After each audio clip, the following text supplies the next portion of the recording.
Hello and welcome to episode 69 of the Crash and Ride podcast. I'm Patrick Ferguson. I'm your host. This week's guest is Christopher Arrison. I've known Chris almost 30 years. This may be the funniest episode of Crash and Ride ever. Chris moved to Athens, Georgia after we met when 5/8 was on tour back in the 90s, back when the earth was still cooling. He's been in a whole bunch of bands, most notably the band Trinket, who had a deal with RCA Records, and that just turned into an absolute shit show. Chris is currently a writer for Adult Swim because he's hilarious, and he also plays in the band Saved by the Band, which plays predominantly at Venkman's in Atlanta. It's a really cool scene there. We talk about that some. There are a couple of hilarious and unexpected reveals in this interview, things that I didn't know, 30-year-old secrets. I mean, it's wild. We had a great talk.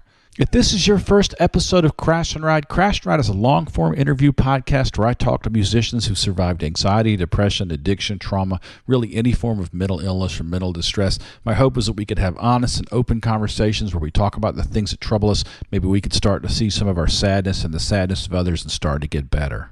As I record this, it is Saturday, September 19th. It's middle of the afternoon. It is 191 days since I started quarantine. I don't know exactly when you started yours. Maybe we could reach a consensus on that. What day did you start your quarantine? Shoot me an email at crashandride@protonmail.com. I started after a gig that we played back in March, and South by Southwest got canceled, and I was like, you know what? We're going to ride this one out at the house. I know a lot of people are struggling. A lot of people are sad, bored, desperate, anxious. It's not a great time to be a musician in America or anywhere in the world, really, but really, really, really in America. Because, man, we're fucked right now. 30 million people have lost their jobs in the COVID-19 crisis. A huge chunk of those people lost their health care when they lost those jobs. There are people who will propose, maybe you should just go on Cobra, which I don't. Maybe they call it that because it'll bite you and kill you. But Cobra fucking sucks. $1,700 a month for a single person to have health insurance. That's what the fuck is that? Just know that I'm thinking of you. I'm hoping for the best for you. I know a lot of my listeners in the EU and the UK are listening to these podcasts thinking, how do you people live like that? I don't know, man. We just tea tree oil and yoga and positive thinking and try to hang in there. If you're in crisis right now and you need to speak to someone, you can always call the National Alliance on Mental Illnesses helpline if it's between 10 a.m. and 6 p.m. on a weekday. That's 10 a.m. through 6 p.m. Eastern Time. 1-800-950-6264. That's 1-800-950-NAMI for National Alliance on Mental Illness. If you're outside those hours and you're in a really dark place and you're contemplating self-harm and you need to talk to somebody, call the National Suicide Prevention Lifeline at 1-800-273-8255. That's 1-800-273-TALK. They have trained volunteers who are there to help you get through your crisis. It's anonymous and it's free and it's 24/7. Call them if you need them. If you're someone like me who's managed to be somewhat fortunate in this crisis and you've still got a little money in the bank, make sure that you look for opportunities around you to help your musician friends because everybody is struggling right now and hanging by a thread. You know, somebody without money for beans or bread or gasoline to get to whatever part-time job they're doing to try to keep from going under is maybe not going to ask overtly. So look for signs on social media that your friends are struggling. Maybe without making too big a show of it, offer them a little help because mutual aid is the only way we're going to get through this. And because apparently the federal government does not give a fuck if we live or die. So, you know, as we have seen over and over in our lives as musicians, that no one's going to take care of us but us. So do what you can in your community. All right, a couple of quick announcements. Crash and Ride is brought to you in part by Greer Amplification. Greer Amps builds the best boutique effects pedals available. If you're looking for an overdrive, boost, fuzz, compressor, or tremolo that is rugged, road-tested, and at home, on stage, in the studio, or in your living room, Greer has a pedal for you. Nick and his staff strive to build the best products around with the best tone you've ever heard. They believe in their products, and they stand behind them too, backing each one up with a lifetime warranty to the original owner. Each Greer Amps product is hand-built in Athens, Georgia, USA. Go to www.greeramps.com or visit your favorite music retailer today. Crash and Ride is also brought to you in part by Jittery Joe's, a local coffee roaster based here in Athens, Georgia. They have a special espresso blend named after the podcast. You can get Crash and Ride espresso, whole bean or ground, in cans from our website at crashandridepodcast.com. Or, in these days of scarcity, precarity, and fear, A lot of local businesses are just barely hanging in there, but one of my favorite coffee shops in the world is called Hendershots here in Athens, Georgia. It's run by a fellow drummer, Seth Hendershot, amazing drummer, great guy, great dad, runs a great coffee shop. That coffee shop has had to scale back their operations significantly. They're only doing patio service, but also they're selling T-shirts and hats and coffee off their website. And one of the places you can get Crash and Ride Espresso is off their website at hendershotsathens.com. That's HenderShotsAthens.com. HenderShotsAthens.com has the Crash and Ride Espresso. They have the Widespread Panic coffee blend. Widespread Panic, of course, is the very famous jam band from here in Athens, Georgia. They also have the Kishibashi blend. Kishibashi is the great indie rock band from here in Athens, Georgia. Every penny you spend at HenderShotsAthens.com helps support the Athens music scene because Hendershots is a great live music venue in normal times. They also have a ton of musicians and writers and poets and painters all working on staff there. And, Seth is just trying to keep the doors open. HenderShotsAthens.com help keep live music alive in Athens, Georgia. I don't really know how much longer live music venues that have been shut by the pandemic can even hold a business license or a liquor license or keep their space. It's going to be a whole new world when this is all over. And I would like for as many things that I loved in the beginning, like Hendershots and the 40 Watt and the Caledonia and the Georgia Theater Rooftop. Like, these are all places that I love to play and play often, and the Nowhere Bar. I want them all to be here when this is over. So if you can find ways to support those venues, if they have GoFundMe's up or whatever, throw them a couple of bucks. They're all run by musicians, every single one of them, except maybe the Georgia Theater. A ton of musicians work there. So I know a lot of music fans listen to this show, people who have straight jobs, that have allowed them to work during the pandemic and maybe seek out some of those opportunities to protect the culture of the place that we live. All right. J. Christopher Arrison. Everyone calls him Chris. We talk about that some in the interview. Someone I've known forever, and it shows. Man, some of the things we talk about go so far back. And, man, this is such a fun interview. I enjoy doing it so much. We started out talking about the incredibly precipitous fall from grace of Stuart Baker, the actor who voiced the main character of the Cartoon Network show The Squidbillies. He was also the guitar player and singer who performed under the nom de guerre of Unknown Henson. And, in this incredibly tense summer of 2020, a lot of performers have come out in support of the Black Lives Matter movement and for the reform of law enforcement away from use of deadly force in so many different situations. Jason Isbell, Tyler Childers, Chris Stapleton, favorite of mine, and, of course, Dolly Parton. And Stewart just lost his fucking mind about it and shot his mouth off and kind of blew up his life. And we started off talking about that some, and then we talked about so many things. We talked about a lot of our shared history. We talked about the disastrous record deal that Trinket got with RCA. We talk about his amazing new band, Saved by the Band. And I think it's just a really great talk. I have not laughed so hard in an interview ever. And I'm just really proud of the work we did. I don't think there's a single member of Trinket that I don't want to talk to eventually. I'm certainly going to talk to Tommy, the bass player, at some point. And if I can convince my friend Jeff Fisher, the other guitar player in Trinket, to sit down in front of a microphone, that guy he's not a public person these days. So that'll be a battle. But I got Chris to go on the record. And man, it's a story. It is an epic tale. So pop some popcorn, grab a beverage. This one's a ride.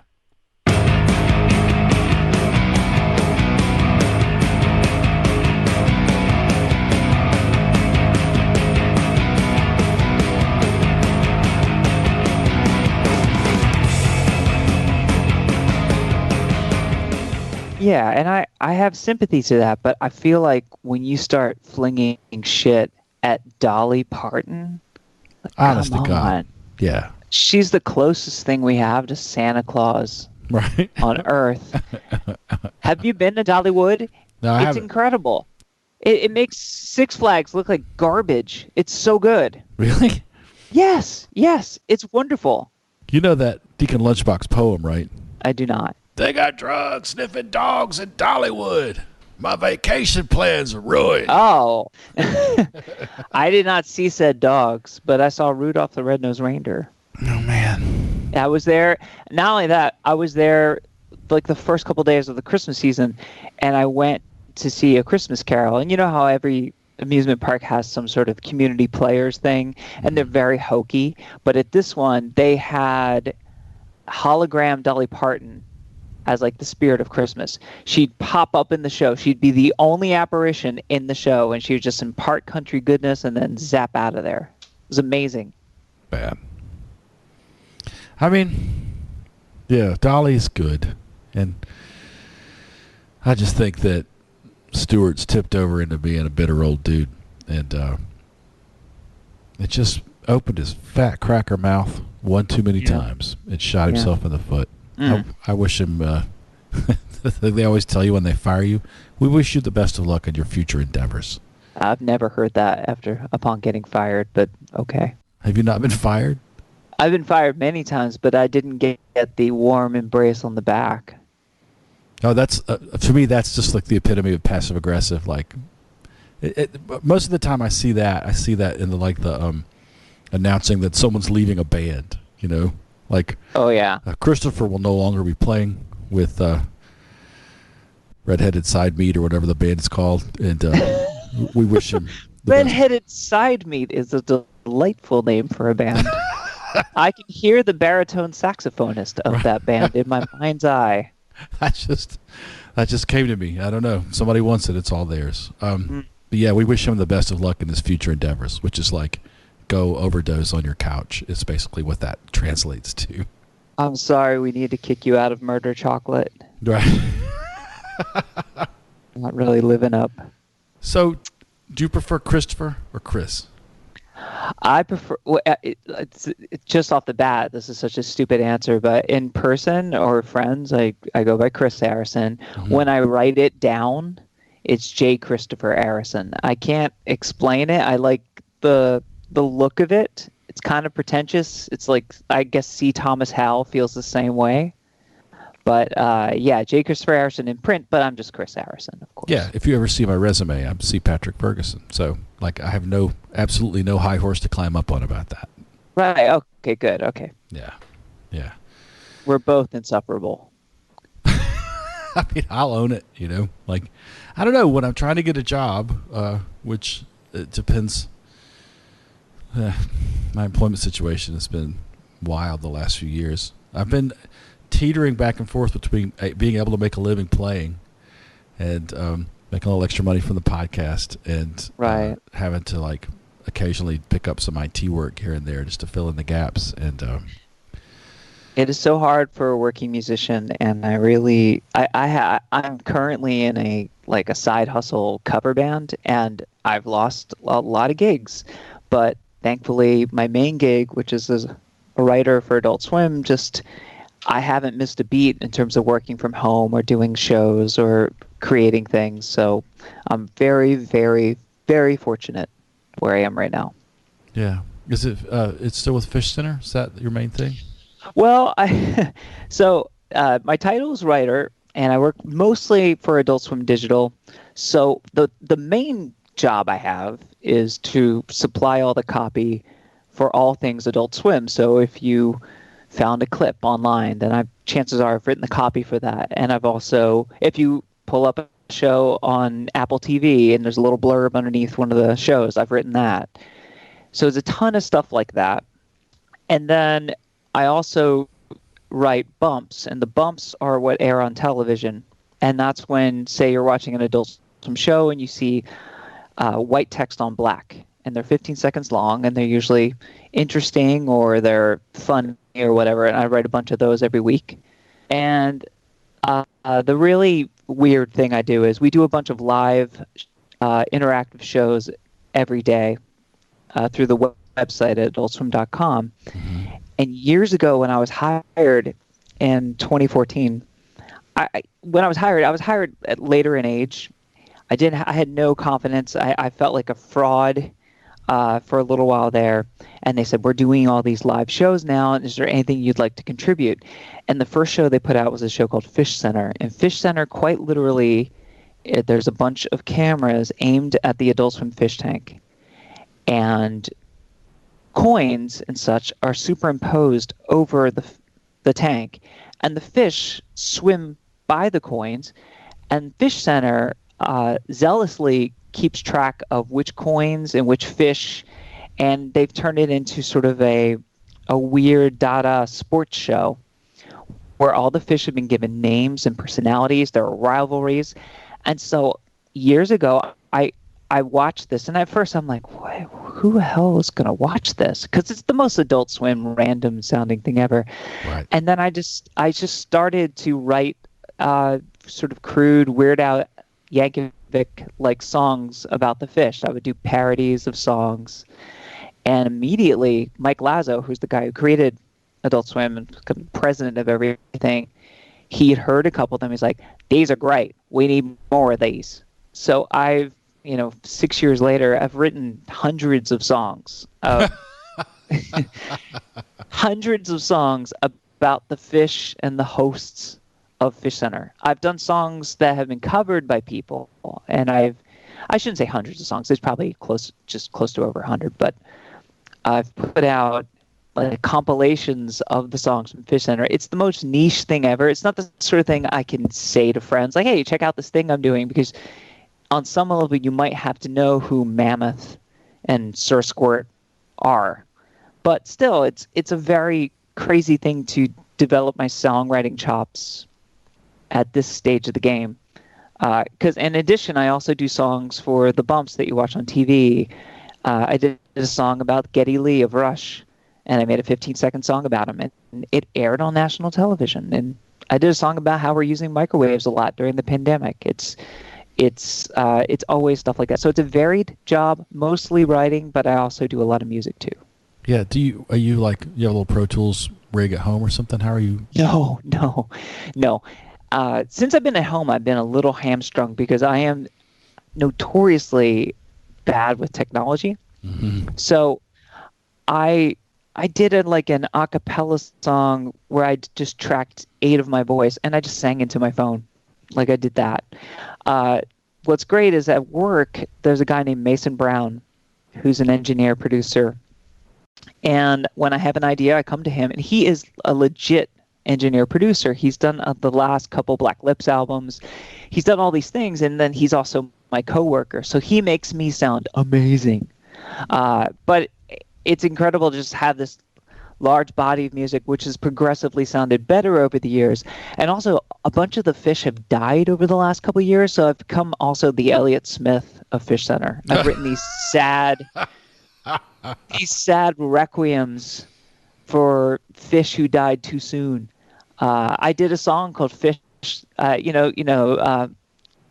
People Who Died by Jim Carroll. I did "Fish Who Died," and we even made a video, and that's probably the best thing I've ever did. But it's so hard to, like, when I go to parties and they're like, "Well, what do you do?" And it's like, "Do you have a minute?" Because it's hard to explain. So I hope I've explained it well. No, it's brilliant, and that's amazing.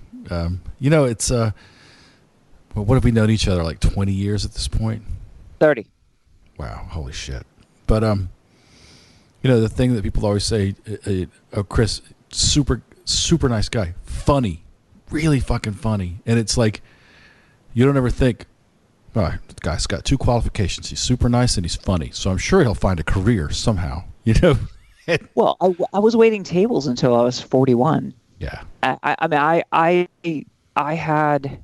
been somebody who has struggled greatly with the path. Mm-hmm.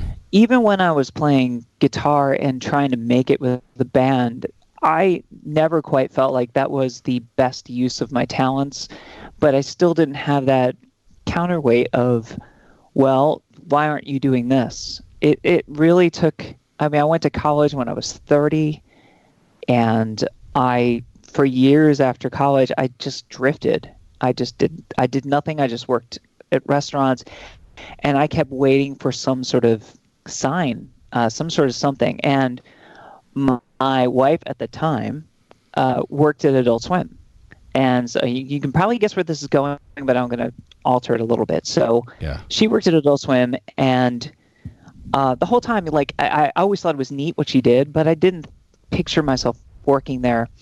And finally, there was like, hey, on Adult Swim Digital, there's there's a writer looking for another writer to join his team. But here's the deal. Like, I can't get you this job. He's doing a blind test, a blind writing test. He has sworn to me that you can enter it, but he is going to show you no favor. I can't say your name, and I'm not going to say who you are. And I was like, immediately I was like, I'm going to get this job. There's no question about it. So I got this like 5 pages, and I had to write all this creative, funny stuff, and I did it, and I got the job. And I've wondered if people at work have wondered, like, oh, did he get this job through his wife? And I was alerted to the job through my ex-wife, but yeah. I truly, based on knowing this guy, he's like, no. He's like, your writing was head and shoulders above everybody else's. So thank you for calling me funny. The nice part I find very suspect. Man, so I knew you were a great writer because at some point, a blog that you were keeping popped up on my social media feed, and it was this incredibly kind and thoughtful and honest essay about dealing with being in love with someone who is trying to thread the needle of surviving cancer, and like you can't bullshit your way through that. So the blog you're talking about is a blog I wrote when my ex-wife was having surgery in Houston for a brain tumor. At MD Anderson, right? Yeah, she had a brain tumor that was. It was in the scary location, too. It was terrifying. You mean her brain? Well, yeah. There's no easy tumor, honestly, as we'll learn throughout this conversation. But she had this tumor, and they even told her, like, 2 days before, after a long summer of her not wanting to do it, her being on medication that made her insane, they said, well, we're not going to be able to get all of it. Which is, well, I almost like, what's the point? But when she was in there, I went to a break room and I opened up my laptop and I wrote this essay called, While My Wife is Getting Brain Surgery or something like that. Yeah. And I just wrote about just how the heartache I was feeling and what she was like and what I expect to find at the end of it. And it was for the blog section of Salon, but numerous people flagged it and it made its way to the front page of Salon, which was incredible. And I had thousands of people reading it and writing me and sending notes, and a lot of people discovered it. And it was at a time where I was waiting tables, and I was definitely mulling the idea of turning to writing for a living. And it was definitely a moment of like, wow, like I wrote something, not that the point was like, I can really milk this horrendous situation to better my life. But it was encouraging that something that came out of my mind and emotions touched people. And I had so many people who got in touch with me who were never in touch with me, just to say like, I encountered that, and that was really wonderful. So thank you for bringing that up. That's great. No, it was it stuck with me. It wasn't too long after that. My mom was at MD Anderson, and so yeah, it was a real roller coaster. And sadly, she's no longer with us. But I'm sorry. Man, it sucked. But I sort of clung to that essay for a long time as something I went back to over and over. Well, that's really kind. Yeah. And I'm proud of it. I have it somewhere, but as I've mentioned, like she and I are now divorced, but we had the most amicable divorce ever. So I could read that, and it definitely takes me back to just a really rough summer. What we're going through now collectively through the pandemic, as bad as it is, I have experiences like that summer of, we'll call her Dana because that's her name, Dana's illness. And we also, if I may segue to telling our story, Patrick, it also reminds me of the period from 1989 to 1991. And I'm not going to tell you my life story, but I think it's important to tell you a couple things before I talk about how you and I got to know each other and maybe something you don't know. Okay. I think I might have told you what I'm going to tell you the last time I hung out with you, but if I haven't, I'm really hoping I didn't, because I would love for you to hear this right now on your podcast. Okay. Uh, as dark as this time is, it's nothing compared to 1989 to 91 because my father was diagnosed with lung cancer in October of 89. I had just graduated high school and I lived at home, and my father deteriorated over 16 months, which is just brutal. And if your mother passed away, I mean, you probably can relate to this. There's nothing quite like watching a parent just deteriorate. Yeah. And my father did, it went from his lung to his brain in March of 1990. And in 1990, there was just nothing but darkness. I would not really leave my house or leave my bedroom. I would just sit on my bed and my hands would just be in motion on my guitar. And I would just do nothing else. I had no plans after high school, no plans of college. So with nothing to do, I wound up getting a job as a telemarketer. And while at this job, I met this guy named Warren. And Warren played guitar in a band. And Warren was sort of like a sentient turtleneck. He was very proper. He talked like this. He talked like Thurston Howell. Right. And he's like, so do you play guitar, Chris? I do play guitar. I'm like, oh, interesting. Can you come to my band's practice pretty soon? So he invited me to his band's practice. His band's name was Something Blue. Right. And he told me that they had an album almost finished.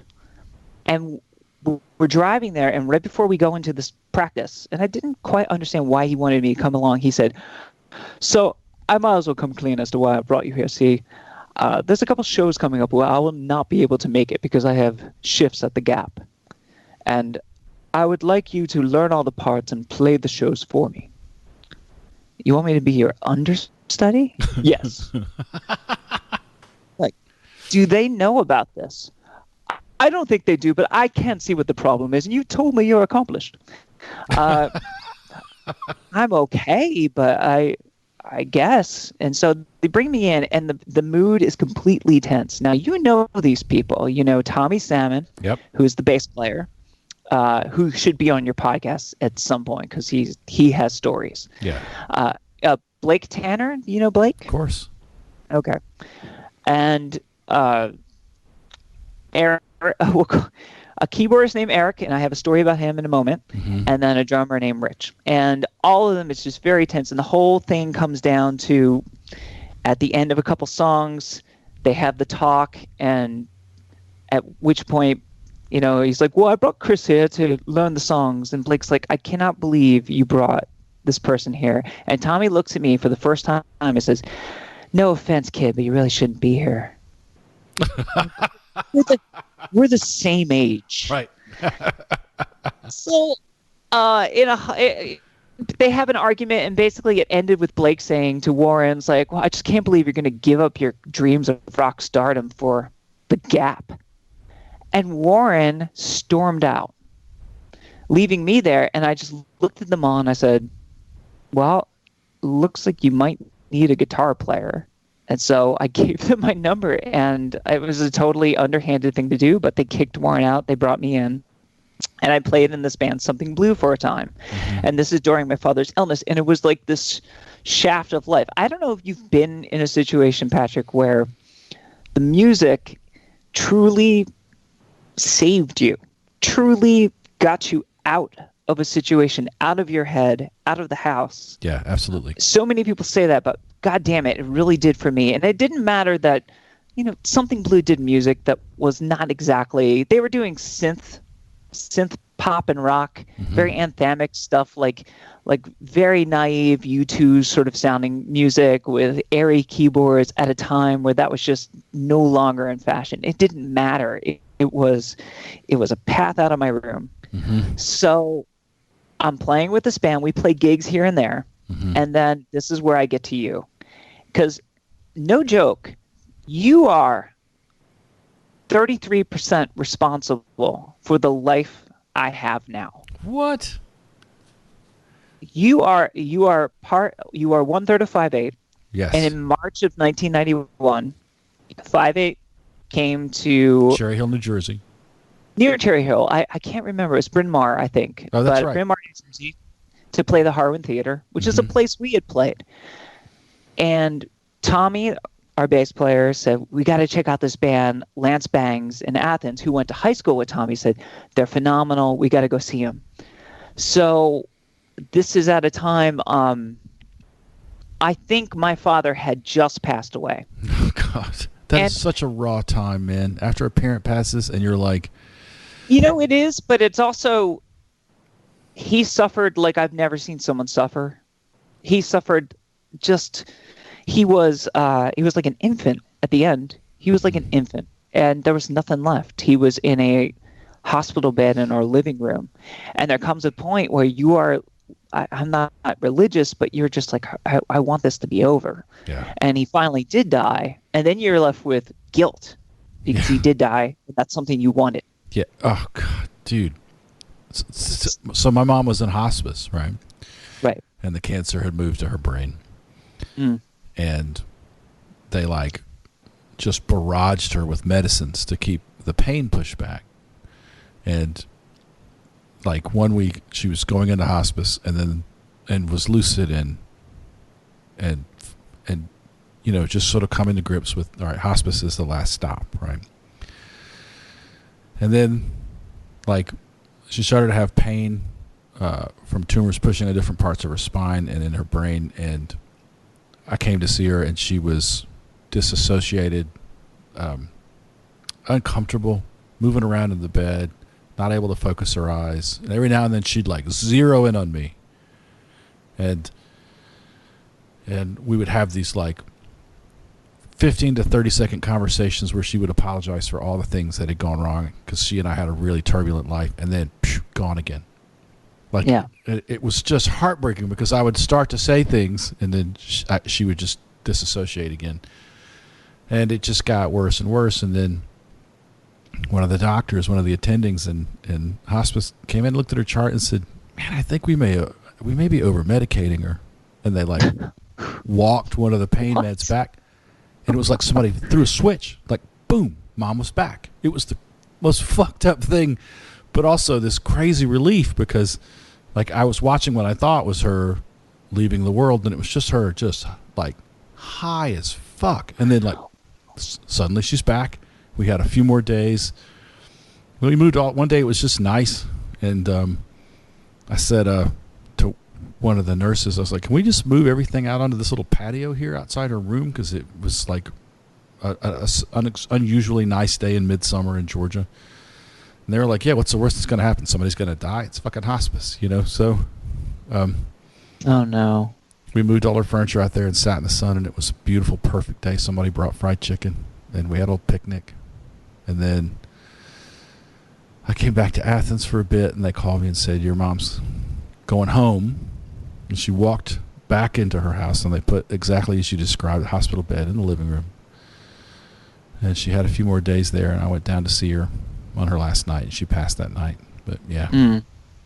I'm glad that you had, this is an obvious thing to say, but I'm glad you had them, you at least had some lucidity. They were able to dial back whatever they were doing, and you were able to have time with the person you knew. Yeah, it was wild, man. I don't understand any of that, yeah. Yeah, and you get it. Yeah. And for me, I was 19. I did have the moment where I told you that Warren had recorded most of an album with Something Blue, and I joined, and within a couple weeks I was in a recording studio with them. There's video footage of this. It's fantastic. Yeah. But of me muffing a guitar solo 4 times. But we did complete an album, and I was given a CD right before my father died that had my playing on it. And at the time, to have a CD in 1991 was like, oh my God, look at this, the rarity. Right. My artistic mind has been digitized and is on this prismatic disc. It's amazing. And I showed it to my father, and he couldn't focus on it. He couldn't focus. I just placed it under his hand. Yeah. So it's one of those things that haunt you. But at least I expressed that here's something I made. Here's something I did. So anyway, coming out of that, I go to the Harwin Theater on a cold night to see you guys, to see the three of you play. And you deliver what could be called a typical 5/8 show. But for us, for Tommy and I, it was the Beatles at Ed Sullivan. It was a call to action.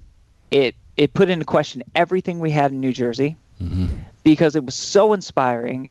It was so raw and rocking. There wasn't a huge crowd there, but the people who were there knew they were seeing something special that was so beyond the scope of the bands that would play the Harwin and have their high school friends come. There was something that was just the songs hit. Like Mantione did Weirdo, where he didn't sing into the mic. Yeah. I'd never seen somebody do something like that. And I just zeroed in on the words, and I found myself and I am not a lyric person. Ironically, I usually just listen to the music, and the music was really fun and frenetic, but I really connected with the words. Like She's Dropping the Bomb, every one of these songs just hit with me. So we left shook. And I left shook, but Tommy looked like something had changed. Yeah. And the very next day, I was called to a meeting at Montclair University, which is where Blake went to college, our singer. And so Tommy takes me up there. He doesn't say much. He just was raving about the show, but he's like, Blake wants to have this meeting. And wait, is the other guys coming? And yeah, Rich is coming, Eric's coming. We're all going to, this is a 2-hour trip to Montclair. Yeah. But we go there the very next day, and the meeting is Blake, and you know how Blake is. Blake is kind of has an intensity about him. Yeah. Especially at the time. He had this magnificent feathered hairdo and these rock blue eyes and staring. He's just well, I talked to Tommy, describe what you both saw, and I feel like we need to move to Athens, Georgia. If we're going to do this, we're going to do this right. If we're going to get signed, we're going to go to where it's hot, where the heat is. We should go there. I believe in this band. We should do this. And within, I think, 24 hours, not only did the band decide to leave, but various other people. I think in all 12 people moved to Athens. Yeah. Just based on 2 people seeing the 5/8 show. So, no exaggeration. You are responsible for me sitting in this comfy office with all this movie paraphernalia around me, man, and the wife I have, and all of that. It is your fault. I remember that show because Lance had said, "I want you to come to Cherry Hill, New Jersey, and play my hometown and meet the incredible people that I grew up with." Because Lance had come here to be a filmmaker, and was doing really well. He just immediately hit the ground in Athens running and started becoming the rock and roll documentarian that he is now. Yeah. But this was the middle of a 5/8 tour, and we had played Dobbs the night before, and we're playing CBGBs the next night. It was like that, And the fact that you squeezed in Harwin Theater between Rocky Horror Picture Show showings and whatever. Yeah, but that was just because I came from a very all ages show, punk rock, matinee, straight edge, background.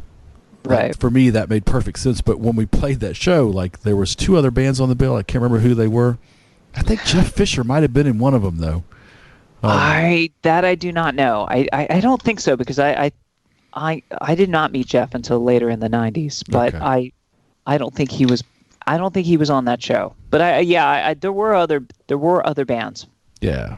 So shopping mall drum kit and little practice amp that has a sticker on it that says "harmful or fatal if swallowed." It's sweet and very high school band. And then 5/8 comes out, and the amplifiers hit the stage with a ka-chunk. Yeah. And it was I loved that show, and I loved. Tommy took me to the comic shop where I was a big comics guy then, and all the weird 90s comics like Plastic Forks and all the Bill Sienkiewicz stuff, Electra Assassin, and Tommy was like, "Nobody buys that shit here. I've got a ton of it." And so I must have spent $100 that night, and just I remember going to Tommy's grandmother at grandmother's house with you guys after the show, and looking at Dan and Mike and thinking they look so old and cool, but they look like 70s TV detectives. There's something about their looks They didn't look like rock stars. They looked like just gumshoes. Yeah. And then you had long straight hair that was like in a ponytail. Yeah. And you spoke with a professorial tone. I'm trying to get that word out. And you said something like, the town only has 3 main streets, but 200 bands. Like, and that should have been like, don't move there. Like, you should not move there at all. But we heard it differently. So, in that comic book shop, like Tommy was always just slapping comics onto me. I didn't read comics, but he was like, "Here's Milk and Cheese. It's hilarious," And oh man, he was the biggest Milk and Cheese fan. Like those. Oh yeah, yeah. Like we went to meet Evan Dorkin. Evan Dorkin was doing a signing, and I brought a guitar. He brought a bass, and we had Evan sketch Milk and Cheese on our instruments. No shit. Yeah, I don't have that guitar anymore. God damn it. I gave it to Blake, and I sold it to Blake, and it disappeared. I don't know. So you're from that part of the country, right? You're from were you like Cherry Hill or something, Bryn Mawr? Or... I was born in Philadelphia, but I was raised right across the Delaware in Pennsauken, New Jersey. Exit 4A. What did your folks do? My father was an insurance adjuster for the state of Pennsylvania. Isn't that exactly? Isn't that what one of the characters in a 5/8 song does? That guy, Ralph Newman. He was an insurance adjuster. He was the guy who did surprise inspections on nursing homes when they were suspected of elder abuse, which is why he was the angriest man I know. Yeah, just as sexy. Yeah, and my mom was largely lived at home and watched soap operas all day. Yeah, she also worked in a a photomat for a time. Remember photomats? Man, some of the best mornings after gigs were when we would crash with someone who worked in a photomat, and they would bring out the big photo album full of people's fucked up pictures. Oh man, that's good. I wish that happened to us. I just like photomats because they kind of exist in the same architecture space as a Pizza Hut. Like they just look miniature Pizza Huts, and you just don't see them anymore. Little yellow roof. Yeah. Anybody who worked in like 24-hour film developing always had I'm going to run an extra set of prints for this because this is so bizarre. Right. And then they would always that happened in what city was that? Cleveland. We stayed with someone in Cleveland that had one of those books, and we stayed with someone in Knoxville that had an enormous photo album full of photos. Oh man, I'm so jealous. My mom must have hid those, or maybe she had her own private stash. I don't know. Now that I'm a parent, I'm a parent all of a sudden. I married into a situation where I have an 8-year-old and 11-year-old. Now I know that my parents must have made fun of me nonstop behind my back because that's what I do with my wife. We do impressions of both kids, and I was like, oh my god, this is really. I mean, they must have just ridiculed me nonstop. Oh. So anyway, can I share? While we're this far back in our history, can I share with you something that I'm not sure if I've ever told you? Sure. Okay. So I moved to Athens, Georgia in 1991 with a girlfriend, a lovely girlfriend so lovely that it was not even like she was out of my league. She was like a different species. It made no sense. I will never understand. She remains beautiful and sparkly and great, and I'm still friends with her on Twitter, but. I moved with her, and then things didn't work out because I was young and immature and dealing with a father's death. And I had heard that she had a dalliance with you. Oh, God. Which of course, is fine, right? And it should have been fine with me. But given the person I was at the time, I was just sort of ruing over it. I'm like, God, he's gonna move here and because of his drumming, and then he's just going to hook up with my ex and just... God damn it. We've never discussed this, and I'm absolutely mortified because it's possible. It's definitely possible. Yeah. So I'm sitting around on Labor Day, in 1991 Labor Day, and I'm in my room, and I'm doing what I love to do. I'm watching the Jerry Lewis telethon. Oh, God. So I'm watching, and asking for people to donate money, and I start calling every number that appears and donating money in your name and directing it to the P.O. box for 58. And I didn't just do this once. Like, I did this many times, and I would switch channels because cable had like the New York feed and the Chicago feed. So I donated money in Georgia, New York, and in Chicago in every iteration of your name. Tigger Ferguson, Patrick Ferguson, P. Fergs, everything. And all of it was to the P.O. box for 58. Well, that's a mystery solved. Oh. Yes. So what's great? What's insane about this? I did this, but I didn't tell anybody. I didn't tell Tommy Salmon, my right-hand man in Something Blue. I told nobody, not a single person, until many years later. I think in 1999. So this is 8 years have passed, and the band I would go from Something Blue to Trinket. Trinket's on tour with 58, and you're not in 58 at the time. 99, I had left the band. Yeah, so I'm having tacos with Mantione before the gig, right? And somebody mentions Jerry Lewis out of the blue, and Mantione immediately goes, "Oh fuck, don't bring up Jerry Lewis," and my ears perk up, and I'm like, "Why?" So it's like, oh, goddamn, we get all these goddamn mailers on a P.O. box for years about that fucking telethon. We did. And I was just like, yeah, that was me. See, I never even knew. I left. I took like a 9-year lost weekend from 58. My last show with them was New Year's Eve of 98 going into 99. And didn't come back until 2007, so that bit of news just completely passed me by. Oh, I think I might have told Sean Dunn after a show maybe a year or two ago, and I couldn't tell if I told you. So I'm so thrilled to tell you now of something shitty I did 29 years ago. Jesus Christ. P.O. Box 1811 was the P.O. Box for 58. Oh, it feels so good because I had your press kit at home. Yeah. And again, like that, I was young and foolish. The differential between who I am now and then is just massive. You guys were broken up though, right? Like we were broken up. Okay. Yes. Cause I would have never, I was just, I was worried I had been the cause of something terrible. Oh, no. Yeah. Not at all. Yeah. Well, that's good to know. So you moved to Athens with Something Blue. Yeah. Like a caravan of people. Right. Like 12 people. And somebody in that group robbed a bank. Oh, what? Well, yeah.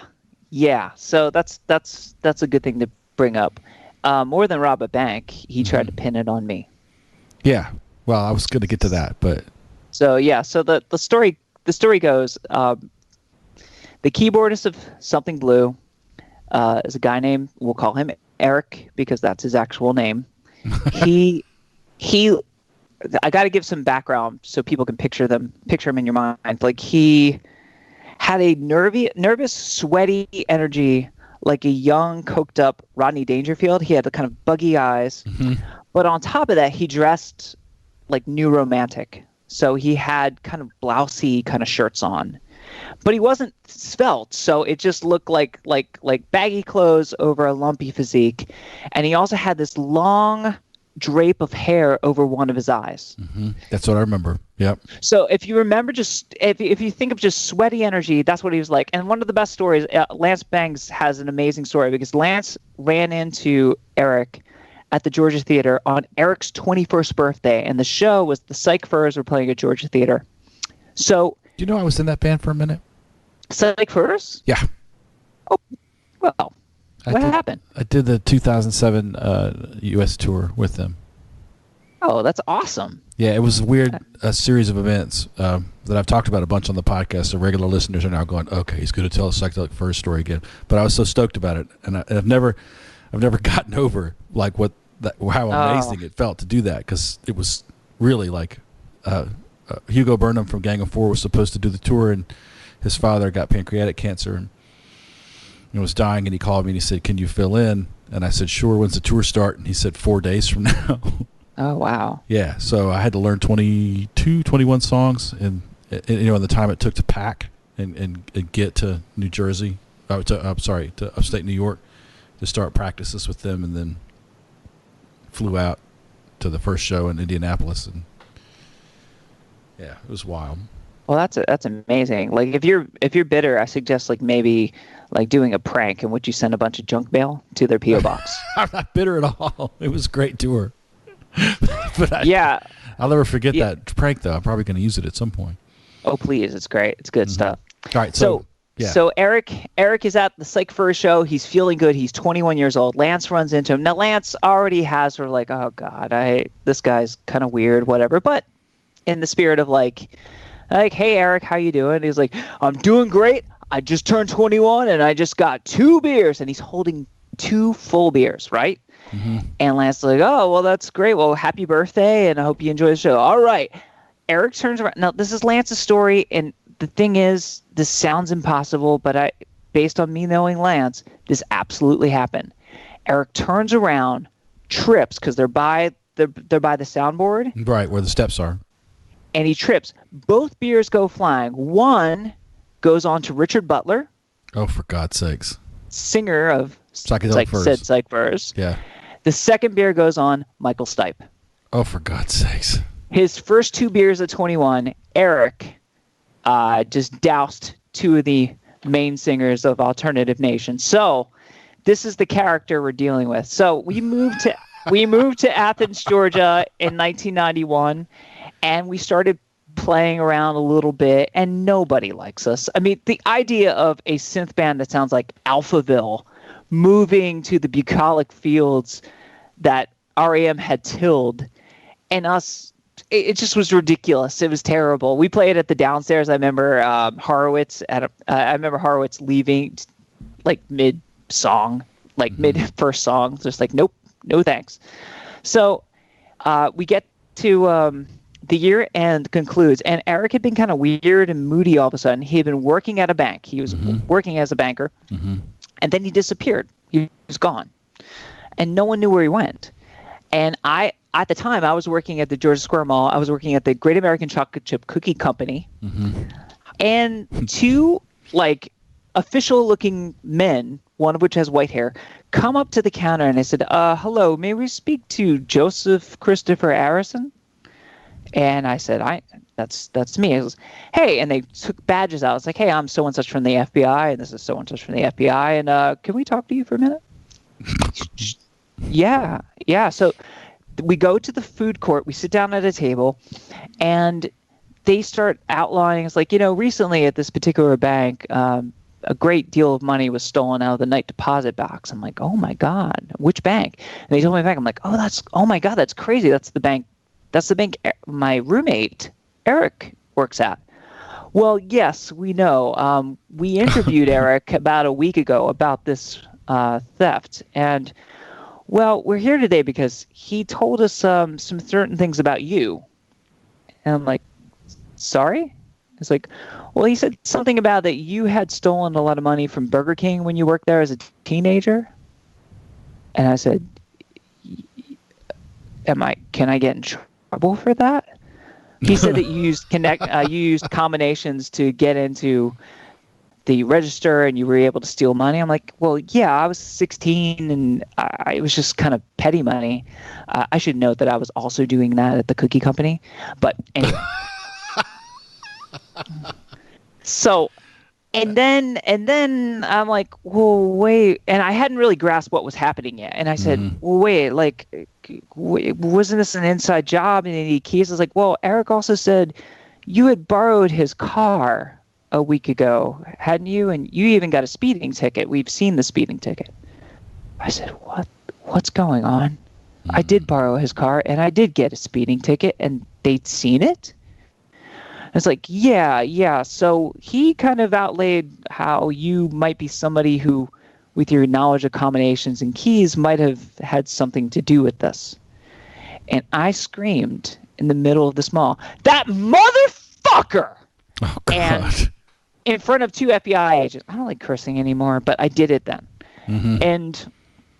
And then they calmed down. I was like, "Okay, look, calm down, Mr. Arrison. We actually don't think you're a suspect." I'm like, "I've not seen him for a goddamn week. I don't know where he's been. He was hanging out with this weird blonde girl. I don't know where he is, but I did not do this." And it's like, we don't really think you did this. It's just, this is what he told us, and you're telling us you've not seen him. I'm like, "I've not seen him at all. This is crazy." And I was scared and furious at him. How much money are we talking about? We're talking about $18,000 to $20,000. It was a weekend deposit of that much money. So I decided that I would help the FBI bust him. So I started giving them whatever information I could. And so the FBI agent came over to the house, and this is a house I shared with Blake, the singer of Something Blue, and Eric. So Eric left his room, and his room was a sty. It just was everything everywhere. There was a broken piano in there, and there's clothes, and it looked like he had tried to get out of there in a hurry. No one was in touch with him.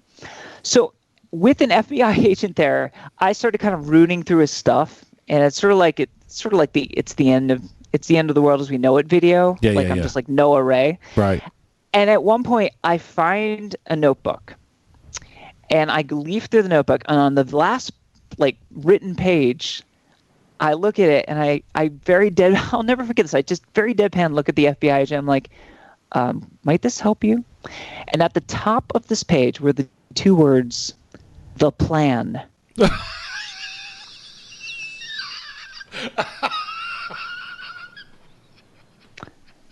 Underneath the plan were numerical values of thousands for certain things like 3,800, Toyota Corolla, 1,800, etc. It was just like, it's like, wow, I don't know if it's a smoking gun, but it was like a smoldering warm gun. Yeah. So I gave this to the FBI agent.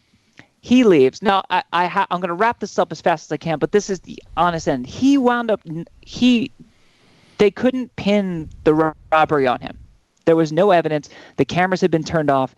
There was no fingerprints. There was nothing to link that crime to him. However, I discovered another crime he pulled, and he did go to jail for that.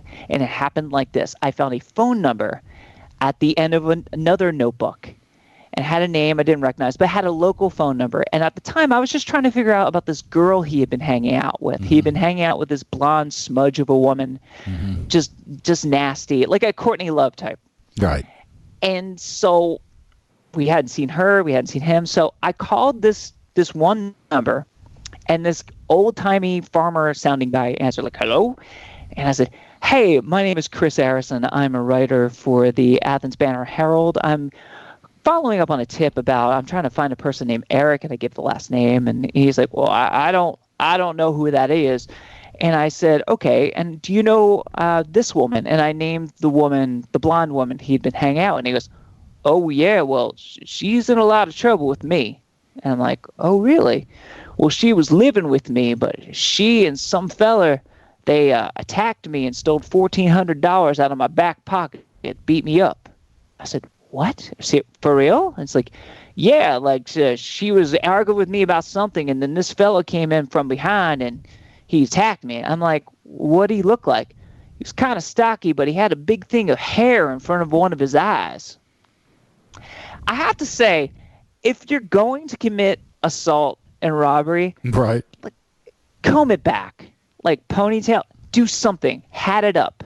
Don't leave the flock of seagulls telltale lock in front of your left pupil, because that's a very that's the sort of thing you can trace back.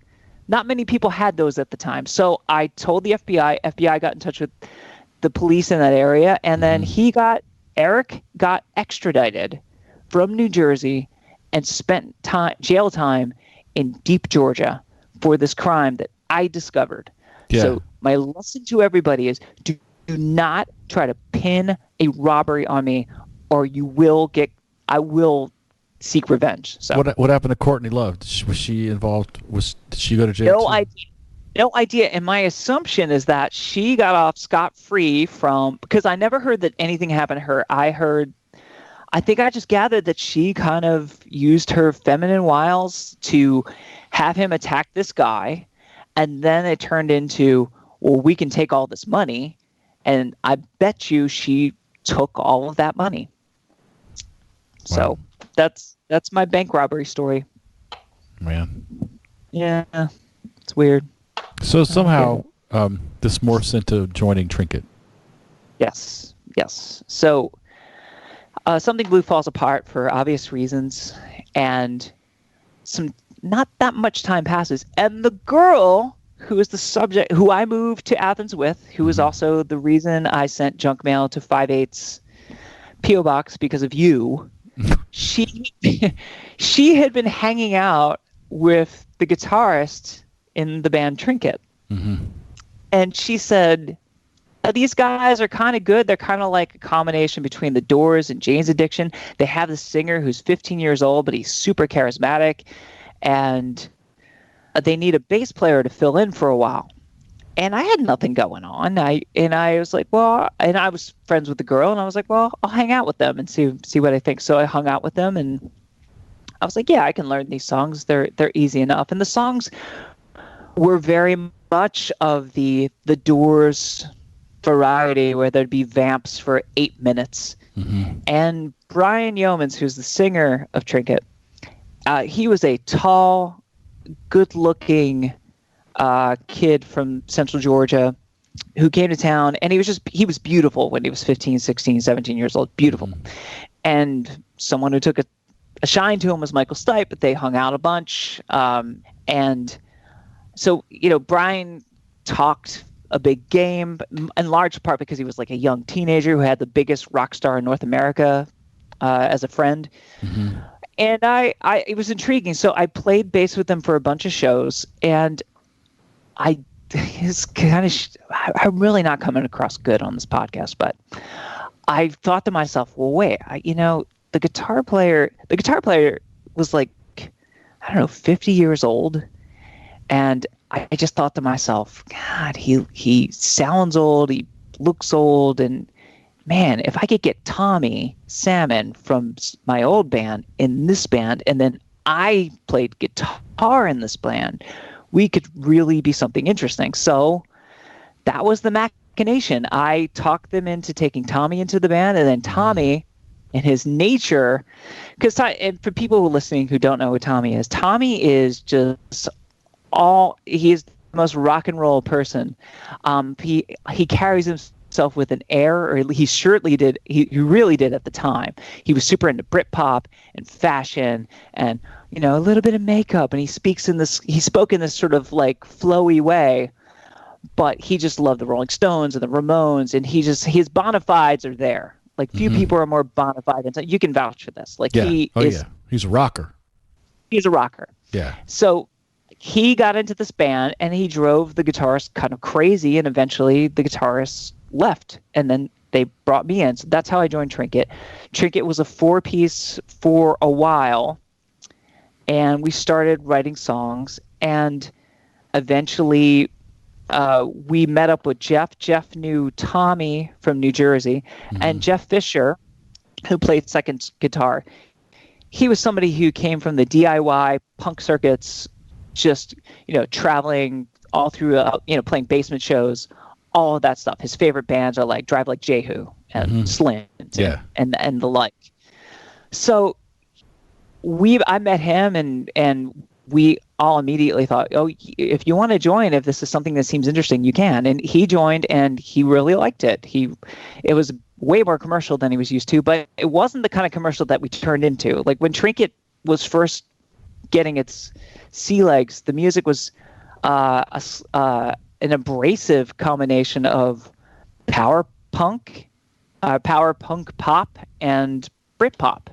And I have the tapes to prove it. Right. So you joined Trinket, and Jeff joins the band. Now it's a 5-piece, 4 instrumentalists and a vocalist. And Michael Stipe is taking an interest in the music. And Michael Stipe had produced the first Trinket album, and that was before I joined. So he produced an album, and it was really bittersweet for me because I got Tommy in the band, and here he is making an album with the singer of my favorite band. It was like, oh, I wish that was me. But they made an album called Your Head Is a Shimmer, which is fine. And again, it's weirder than you would think it'd be. It's a weird anomaly.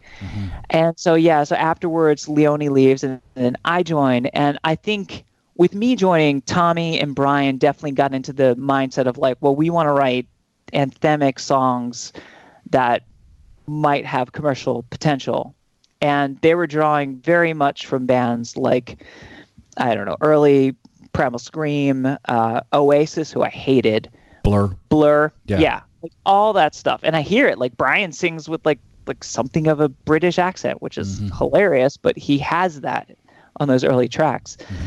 And it was weird, like playing with Jeff, because Jeff is a natural, charismatic, awesome rhythm guitar player who has a distinct, interesting look. Whereas if you look to stage left, where I was 25 pounds heavier than I am now, and so I look like a Far Side character who was trying to play like cross between Peter Buck and Yngwie Malmsteen. Like, not a good look. Not only that, I played a headless Steinberger guitar whilst in this band. Yeah. While trying to make it. Like, it just, everything about what I was doing was bad. And I hated Jeff. I resented him because he was so good looking in his way. He's still good looking. He well, not as much now. I mean, I think I've caught up. Like, I think he'd be the first to tell you. He'd be the first to tell you. No. He's still very, very handsome fellow. Yeah, I don't remember it being as unbalanced as you remember it, but oh God, I was just this like, like I just would have this frown. I was the person that, like, after a show, no matter how well we played, I would be frowning backstage because I missed some sextuplet during the battle. Yeah. Who cares? Like, I guess I thought the audience was like four guys in Berkeley. Right. And that was more than the audiences we drew. Like, we drew nobody. We had no fan base. We had nothing. We would play with you guys and just, I would just think like, oh God, I feel so bad for their crowd. Because you had our singer who was like 17 and he's, writhing about, and he didn't really have a mannered way of singing. And then you had Jeff wailing on his guitar, playing Discord sort of style, and then me doing my bullshit, and Tommy, he has makeup on. So it was a weird fit. But as the years went by, we did write songs that had a certain sound to them, an appeal to them, and we made a tape, and the tape like got us the ear of RCA Records. Yes. And who did you talk to? Who was the A&R person that pulled you into RCA? God, I don't remember. Tommy would know that. I think his name's Scott. Okay. We had a manager named Mark LeClaire. Mark LeClaire gave the tape to someone he knew, Scott something, and he was the regional. And then that was the Atlanta guy, Scott. Yeah, well, I can't remember his last name either, but yeah. I can't remember his name. He was a totally nice guy, and we made a tape which led to the recording of a better demo. Where you go into the studio not for a day, but you go for a studio for a couple days. And we also, I got money to get my first really nice amplifier. What'd you get? I got a Mesa Boogie triple rectifier. Yeah. And that was the main thing we needed to get, because everything else, like everyone else's gear was pretty solid, but mine. So we got that. We made a really good sounding demo that still had the rawness that we'd had from years of practicing in Watkinsville at Tommy's house. Yeah. So while we were not Fugazi, we certainly had a rawness to us that, as this progression, as we put ourselves on the conveyor belt, was sanded off. But we'll get to that, though. Yeah, this final demo led to us getting a deal with RCA Records, and we signed. I don't remember the particulars. I think I was handed $2,000 cash, as like, here's $2,000, and I was over the moon. I mean, the best part about getting a major record deal is that you have a budget to make an album. And so we went to Guitar Center and we literally picked out everything we wanted. Like, we went to the walls and was like, I would like that. I would like that. I would like that. And we left I don't know, $20,000 worth of gear. Yeah. So for people who don't understand how a major label record deal works, or really any record deal where you get an advance, is nobody tells the band you're going to have to pay all of this money back. Correct. So you go spend $20,000, you got to pay that back to the label, but you have to pay it at like 12% of every dollar that your record earns. Right. So this is a $20,000 hole that's actually almost 85%. Like, you know, it's well over $300,000 you're going to have to pay back to. Wait, not 300,000. Well over. Well, yes. Yeah. Just in our case, more than that. Yeah.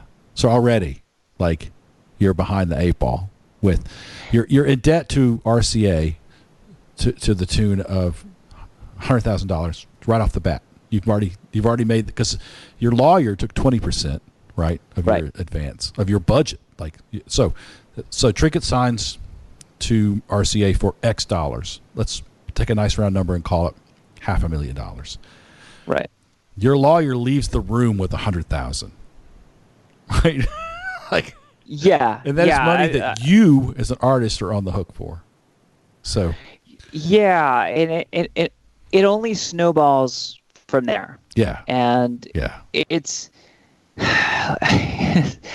everything about that experience, not to be cliche, but you know, hindsight is 2020. Mm-hmm.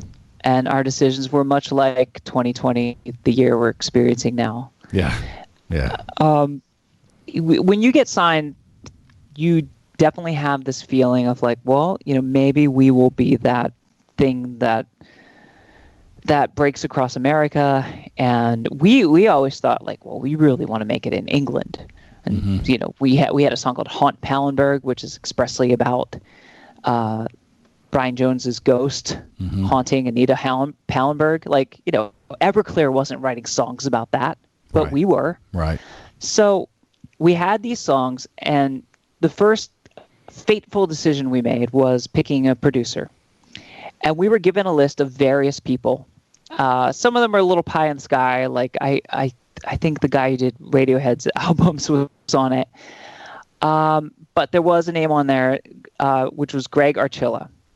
And Greg Archilla had just engineered both Collective Soul's hit album and Matchbox 20's hit album. He hadn't produced them, but he had engineered them.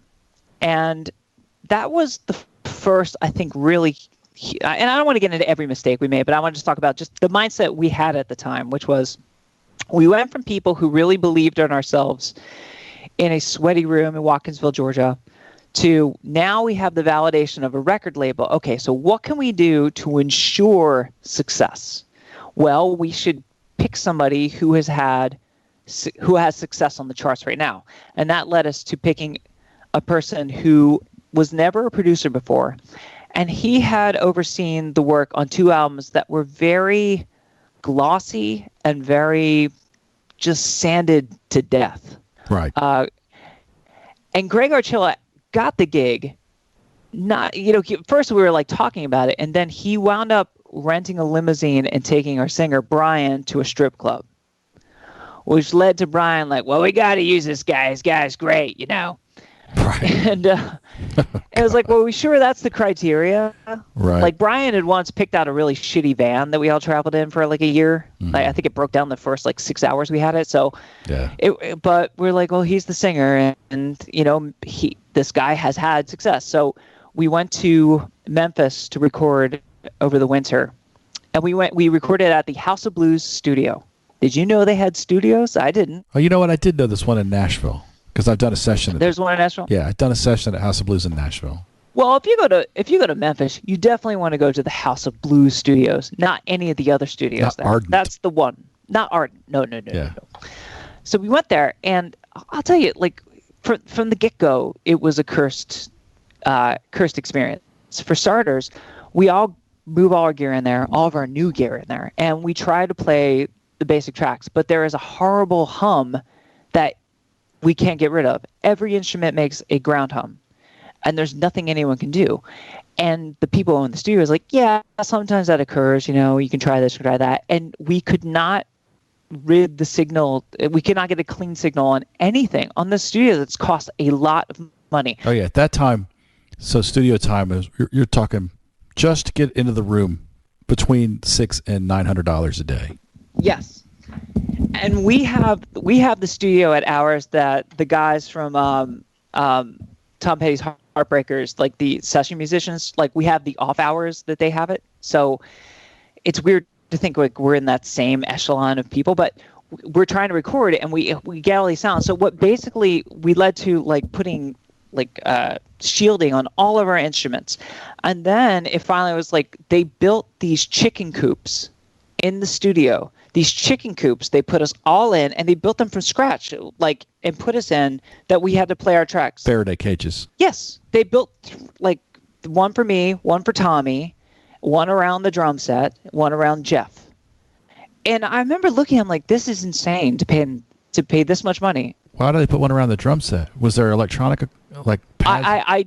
I don't remember. This is just, I could be messing this up, but I remember there were at least 3 chicken cages that we were playing in. And you paid for those? We paid for those, yeah. We paid for that. And you paid for copper shielding. So when Chris says we shielded all the instruments, that means they went to a luthier, the pickguards were lifted out, the pickups were lifted out, and then we were paying. Oh, more than that. No, we had a guy in the studio that we had hired who worked there the entire time, and his only job was to take our instruments and make sure they were absolutely intonated correctly, and that he put all the shielding in it. But he was paid for the hour, all the hours he was there, and he was a friend of the producers. Of course he was. Another friend of the producers, he set up upstairs, and he had an office, and every single feed of every single note of music was sent upstairs into this guy's Pro Tools. And from there, this guy digitally corrected every single drum beat, so it was perfectly on the beat. He every single vocal, so it was perfectly in tune. Everything was quantified and made just perfect. And at the time when it's happening, you think to yourself, well, maybe this is just how albums are made now. It's not how they were made for a while. And this is where the discord between the different factions of Trinket started, because Jeff Fisher was appalled by all this. He was appalled. Yeah. And understandably so. Like, Fisher went out, like an example of something that happened is like Fisher went out and he found this like cheap $10 guitar at a garage sale or something like that. Mm-hmm. And he brought it home, and it's a very Jeff Fisher thing. He's like, I found this beautiful orphan in a yard. And he had it strung up by the guy who works there, and we plugged it in. And the thing, as nice as it was and as nice as it sounded, it couldn't stay in tune. It just was out of tune no matter what you did. And finally, Jeff had to play a part on this very delicate ballad that he co-wrote. And it was decided my Steinberger held the best tune. So he had to grit. And he was just mortified over being told, well, you should play this on this headless monstrosity rather than this earthy thing that you found and gave love to. Right. It's like if Charlie Brown Christmas ended not with him giving life to this small little tree, but going back and picking out an aluminum tree. So that was something that really pissed him off. And then Tommy, I think, was just sort of like, well, is everything coming up here and everything being replaced and everything being sharpened, and the guy up there was a nice guy, but he'd show you just all the shit he was doing on his Pro Tools. We'd listen to the vocals, and where there was sort of, I don't know, you could hear vibrato on certain things, it'd be just evened out. Like, one of the most evil, auto-tune is evil, but like a band like Maroon 5, if you listen to those songs are the most flatted out. It sounds like a robot is singing every one of those songs. Mm-hmm. And we were basically being thrust into that category. Yeah. My opinion was, I was 27, 28. I'd spent years being in bands. I felt like Satan's cock was already down my throat. So what's a couple more inches? I just was like, well, all right, let's see what happens from this. So we make an album. All right, hold on. Called, I want to stop you for 1 second. So sure. We've had a custom luthier on staff putting copper shielding in your pickup cavities and intonating every guitar every day and restringing everything. You've got a guy in the upstairs who is quantifying, beat detecting, auto tuning every note. You got this former engineer, now producer at the helm at a studio where you're paying $800 to $900 a day. There's been custom Faraday cages built for every musician. How many days into this death march are we at this point? Well, the recording took 3 months. 3 months. Jesus Christ. Yes. 3 months I lived in Memphis. There was a Christmas break, and then I came back. And during that time, you also order out for food twice a day. Yeah. So all of us gained 10 to 15 pounds during that time. Because you're stress eating. That's the other thing about being in the studio. It's incredibly stressful. Well, it is, but it's also Memphis. So we had like Rendezvous Barbecue. We had Payne's Barbecue, which is an old converted gas station. The food was phenomenal, and we just got fat. We didn't exercise. We were there a lot. It's crazy to me that it took as long as it did, but there were also days where our producer was just so stoned.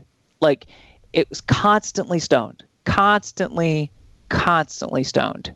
And he got our singer constantly stoned and believe in his own hype. And it was not a fun experience. It just wasn't. Like, it wasn't your traditional, like, we're a band, we have a record deal, we're here. Like, I didn't hang out with anybody. I didn't do anything other than eat barbecue and grow fatter. Yeah. Like, it just was, I don't know. So all this money is being spent, and you don't think about it. Lots of money. And I want to point out, this is probably someone listening who thinks, wow, this fucking band is like the gang that couldn't shoot straight. What a weird band. This happened to so many bands. Oh, yeah. Yeah. Like, this isn't just like a weird thing that happened to this one Athens band.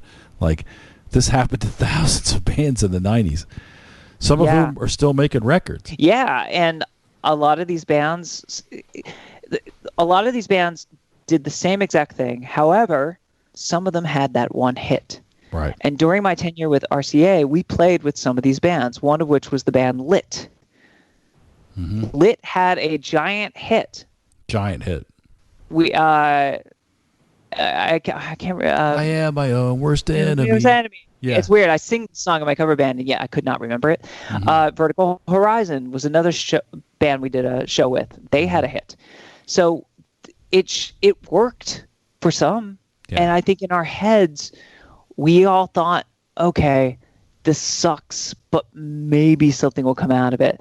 So the songs that we all really loved and cared for were just, the life had been sanded off of them. And we released an album, and it was called Trinket, and we released it to crickets. I mean, like, nothing happened. One of the worst feelings is that we were in New York at the RCA offices, and it was played for various people in PR, and you could just tell that there's no hit here, there's nothing we can really latch on to here. So the album was put out, and nothing happened. And so I, in my head, thought, well, I mean, maybe we'll get an opportunity to do something else, maybe not. And our A&R rep at RCA said, look, I don't want to give up on this project quite yet, so here's what I want to do. Your album was so underwhelming that it's almost like it didn't come out.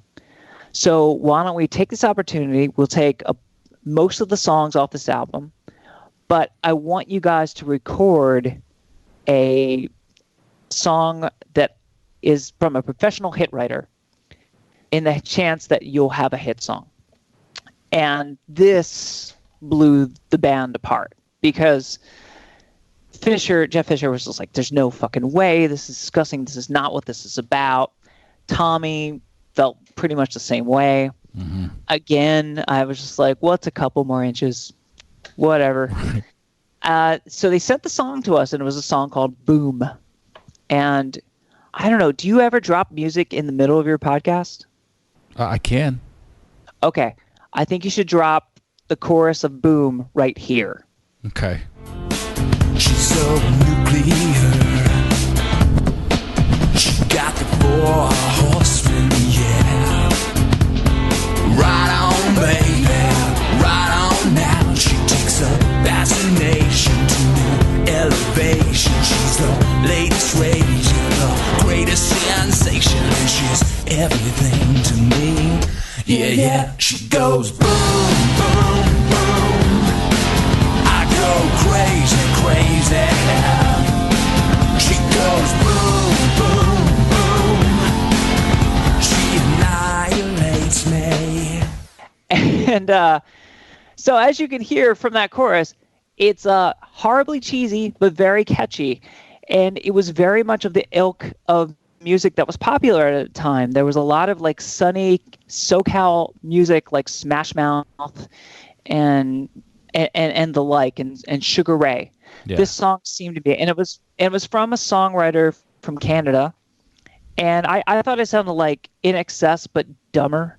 Like I couldn't deny that it was catchy, and I also couldn't deny that, like, well, maybe if this was our calling card, people would investigate the rest of the band and they'd like us. So we decided to do it, and Fisher said, "This is bullshit, I'm out." And he left the band. All right, let's pause here for just a second. Because that, you know, it's not just like, well, Jeff is leaving the band and we wish him all the best in his future endeavors. Like, so as I've said many times on the podcast, the myth that nearly killed me about playing in a rock band that was for friends and getting a big record deal and touring the country forever and putting out a couple of records is that the myth that nearly killed me was that I thought it was supposed to be fun. And it's fun now, still in that band, still friends with those guys, but at that time it was there were days where it was good, and there were days where sometimes it was even great, but most days it was hard work, and you're rolling the stone up the hill without a map every day. Yeah. And so very much so. Right, because there's no, like, as much as the corporations that own record labels now would like to make a model that's repeatable, like, so we do this, we sprinkle a little of this fairy dust on it, and boom, it sells 100,000 records. Like, it doesn't work that way. So every day you're driving blind, basically one headlight out, the froster's broken, and it's raining, cats and dogs. But you form this bond with the guys, you know, if you're lucky, and you kind of make this promise to each other, like, I'm in this if you're in this, and he's in this, and he's in this, and then, like, you've now been down this road where you've been in Memphis for 3 months, just throwing money in a coal furnace, right? Right. Yeah. And having all of your relationships tested constantly by, hey, what if we do this? Let's not do that. We have to do that. The label wants us to do that. So you always have someone that sides with the label because that's what they do, and there's always someone like Jeff who's punk rock who's like, fuck the label.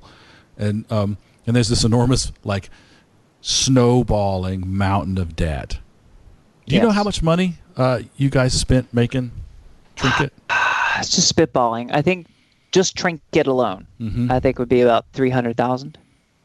I think about that time it would have been that much. So the impetus to find a hit song that might recoup some of that money, I can kind of understand that. Sure. I think the person who suggested it recognized that our singer still was a good-looking fella, and it might just work. Right. So with the four of us, we went to do it with a lot of misgivings, and we had a different producer named David. We had David Bianco. Yeah. Let's not get too far away from the moment that Jeff said, "I'm going home." Okay. Well, when he left, I have to be honest. My opinion was like, "Fucking good riddance. Get out of here, punk rocker. Right. Get out of here." And I've had many, many years of very good vibes with Jeff to make up for this very shitty opinion. But my big problem with Jeff, just to air it out, to give myself some dimension here, is that when he joined the band, everything in the band was to be split between all the members, right? You could say that so and such wrote a song or so and so wrote this, but everything was split evenly. And Tommy and Brian, as the songwriters and people, and as the main songwriters, and more importantly, as the gatekeepers as to what we would actually perform, they went along with this. Because my point was like, look, I enhance these fucking songs. Like, I am not given, I'm not able to say, well, we should do this song. It really comes down to whether you guys want to do them. So I will make these songs better and more distinctive, but I think it should be equal. I think it should be like a U2 situation or an REM situation. Right. And all right, we're going to pause for a second there because most people don't ever think about this. But when you see a band on a screen, on a stage, at some point they have to split up money, right? Right. And some of the most successful bands in the world have decided, for example, U2, REM, you know what? There's 4 of us in the band. REM's case, we have a very close relationship with our manager. We're going to do a 5-way 20% split. Full stop. That's just how the money works. Right. U2 has a 4-way split. Guitar, bass, drums, singer, 4-way split. Even. That's just how it is. There are other bands who are like, at one point, the Rolling Stones were writing music together. This may be apocryphal, but this is what I've heard for most of my adult life. And there were lawyers in the rehearsal studio going, well, Keith wrote that part, so he gets 10%, you know, and they were just like sit there and tally up the splits. And that is how bands come to hate each other. Well, that's what really led to me being angry at Jeff for a long time, because when Jeff joined the band, I said, like, everything's split with you. Like, just, it doesn't matter. You join. And it's like, oh, that's great. And then so he co-wrote a couple songs, like just a couple songs, but they were great songs. They were like some of our strongest songs. And then all of a sudden he was like, well, you know, I really feel like, you know, now it should be split in a way that's more appropriate for the songwriter. And I felt betrayed, because it was like, dude, you entered this band and it was like everything split, and now you're going the auteur route. So indeed, when we had a record deal, we had meetings with our lawyers where there would be a giant white board, and you'd be writing percentages on it and figuring out, okay, so on this you get 10%, and on this you get 10%. And I had to argue on the behalf, because I just thought, like, man, I see the writing here. It's like, well, you know, we'll decide the songs we want to do that we have written, and you will get nothing. And and it's weird, because now that I'm older and I've written so many songs, like, I have more sympathy toward what they were feeling at the time. I didn't, but now I do. That said, I still felt like we should have been a gang. Yeah, well, this is not an uncommon schism in bands, right? That a lot of the time bands either do the even split, which I think is equitable and probably the smarter way to do things, or you end up in these situations where you're in a conference room with a whiteboard and you're going, okay, you wrote the chorus and you wrote the verse. Right. But that ends up being acrimonious, and I think that ultimately it goes against the spirit of what I think bands are about.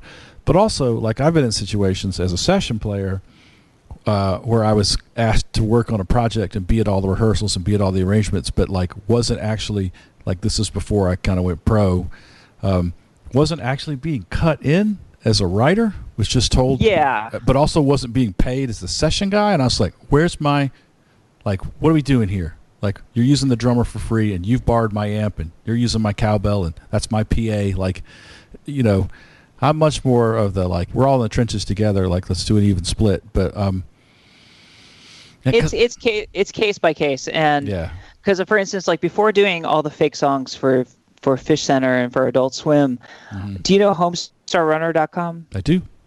Okay, so in 2003, like, I co-wrote songs and played all over the Strong Bad Sings album. I didn't know that. Yeah. So, like, I played all over that album. I did all that, and I got paid like a little bit of a fee. And but the thing is, I would have done it for free. Like, it didn't matter to me. Like, these were friends of mine. The guys who were the musicians, they're now the Yacht Rock Review, which is the most popular cover band in the country. Yeah. And so we made this crazy album with Strong Bad and all that. And they worked out a deal, and it felt fine. And I wrote all over that thing. And I would have made way more money given the songs I'd written, but I signed away my rights, and I'm fine with that. There are different situations, especially when you're a session person, and I felt like I was taken care of. With Trinket, where you spend just as much time in the sweaty or freezing room as your bandmates, and you're finally at a point where you're going to be compensated, but you're like, oh, no. The years you spent doing this, you're going to get 10%. I resented the fuck out of that. I was like, no. Because even on the songs they wrote, I know what I did to make those songs more interesting and distinctive. And they would not have thought of those parts without me. Right. So. And here's what's at stake. To be clear, my BMI check dropped into the bank today. Me too. What'd you get? I got some money. I don't want to get into details, but it was a relief. Oh, I got $7. Oh no, I did a little better than that. Oh man, I have a co-write on a song that's on Sabrina the Teenage Witch. Mm-hmm. So every quarter I get a couple dollars for that. Yeah. So, but what happened? But these are songs that I worked on with other bands, literally 10 years ago. But the fact that they are now in a couple of movies, on a couple of TV shows, and we get residuals from the play on the airlines, like if someone's on an airplane. Oh, yeah. I've gotten that on occasion. Yeah. And so because I have a writer's credit on songs that are still being used as art in different places, I get a check. I get a check every quarter. And so sweet.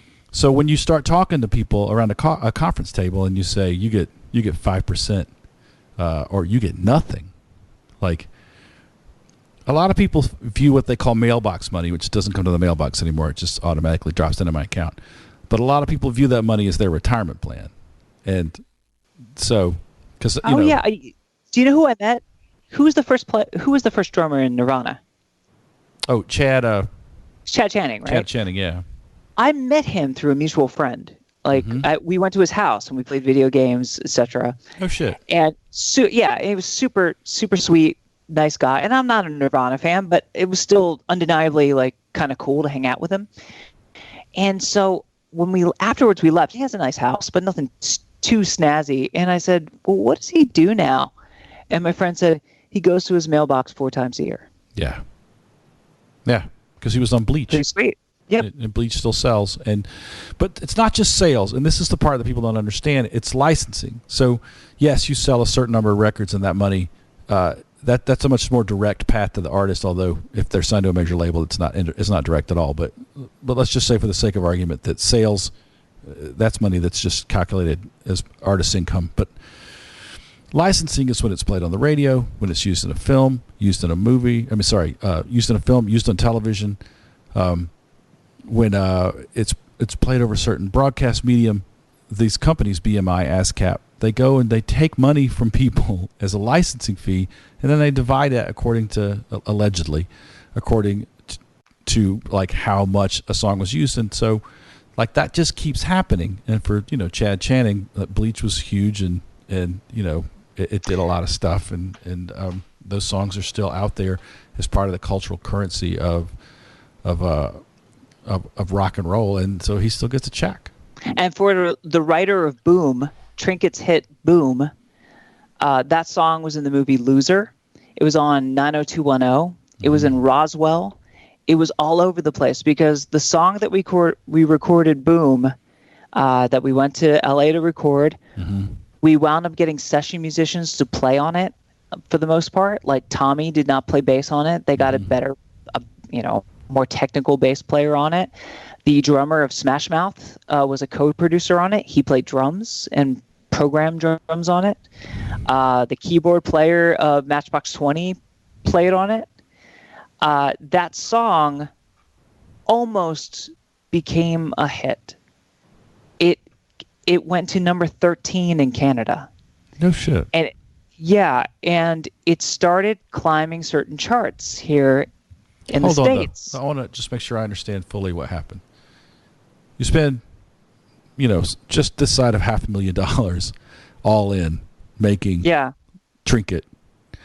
And then you go and somebody you've never met writes a song for Trinket. And then you all go to Los Angeles, but you We record that and some other songs that were also suggested. So okay. we recorded I don't know, three songs, and we did a different version of another song, if I remember right. Right. So, But yet you're not on the. But most of you aren't on that record. yeah, Brian and I played on everything, and then Tommy's not on it. Derry didn't play on it, our drummer. Mm-hmm. Everyone was replaced. We had, who played Jeff's parts? The bald guitar player from the Wallflowers came in and was the other guitarist on Boom with me. So the one headlight bald guitar player came in, and I remember him being in the studio, and I'm just talking to him, and he's like, I'm glad to be here today because Mike Campbell from the Heartbreakers is playing a Wallflower sessions for me right now, so it's nice to be here. So he was being replaced on a session. Jesus Christ. But yes, that's how insane it is. Mm-hmm. So we went to Burbank. We did like a quick 3 or 4 songs. The album was repackaged. It was retitled Set to Explode, different artwork, and Boom was the lead single, and Boom took off. Boom, like I said, it was right under Thong Song in Canada. It was the #1 most added alternative song.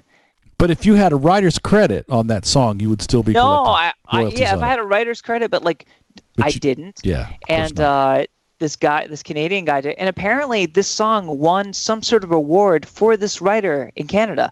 There was some sort of songwriting BMI thing in Canada, and Boom by Trinket won, and this guy won a trophy. Does it say Trinket, Boom, and yet right? But you don't have a trophy. I do not have a trophy. I heard about this.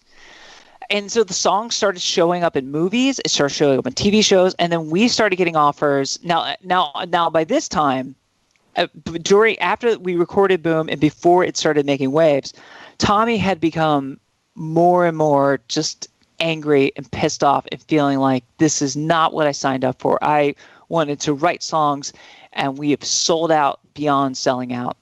And he was just angry all the time and just miserable. And so finally I came down to, after a show we played in Atlanta, Brian gave him the talk, and Tommy was out of the band.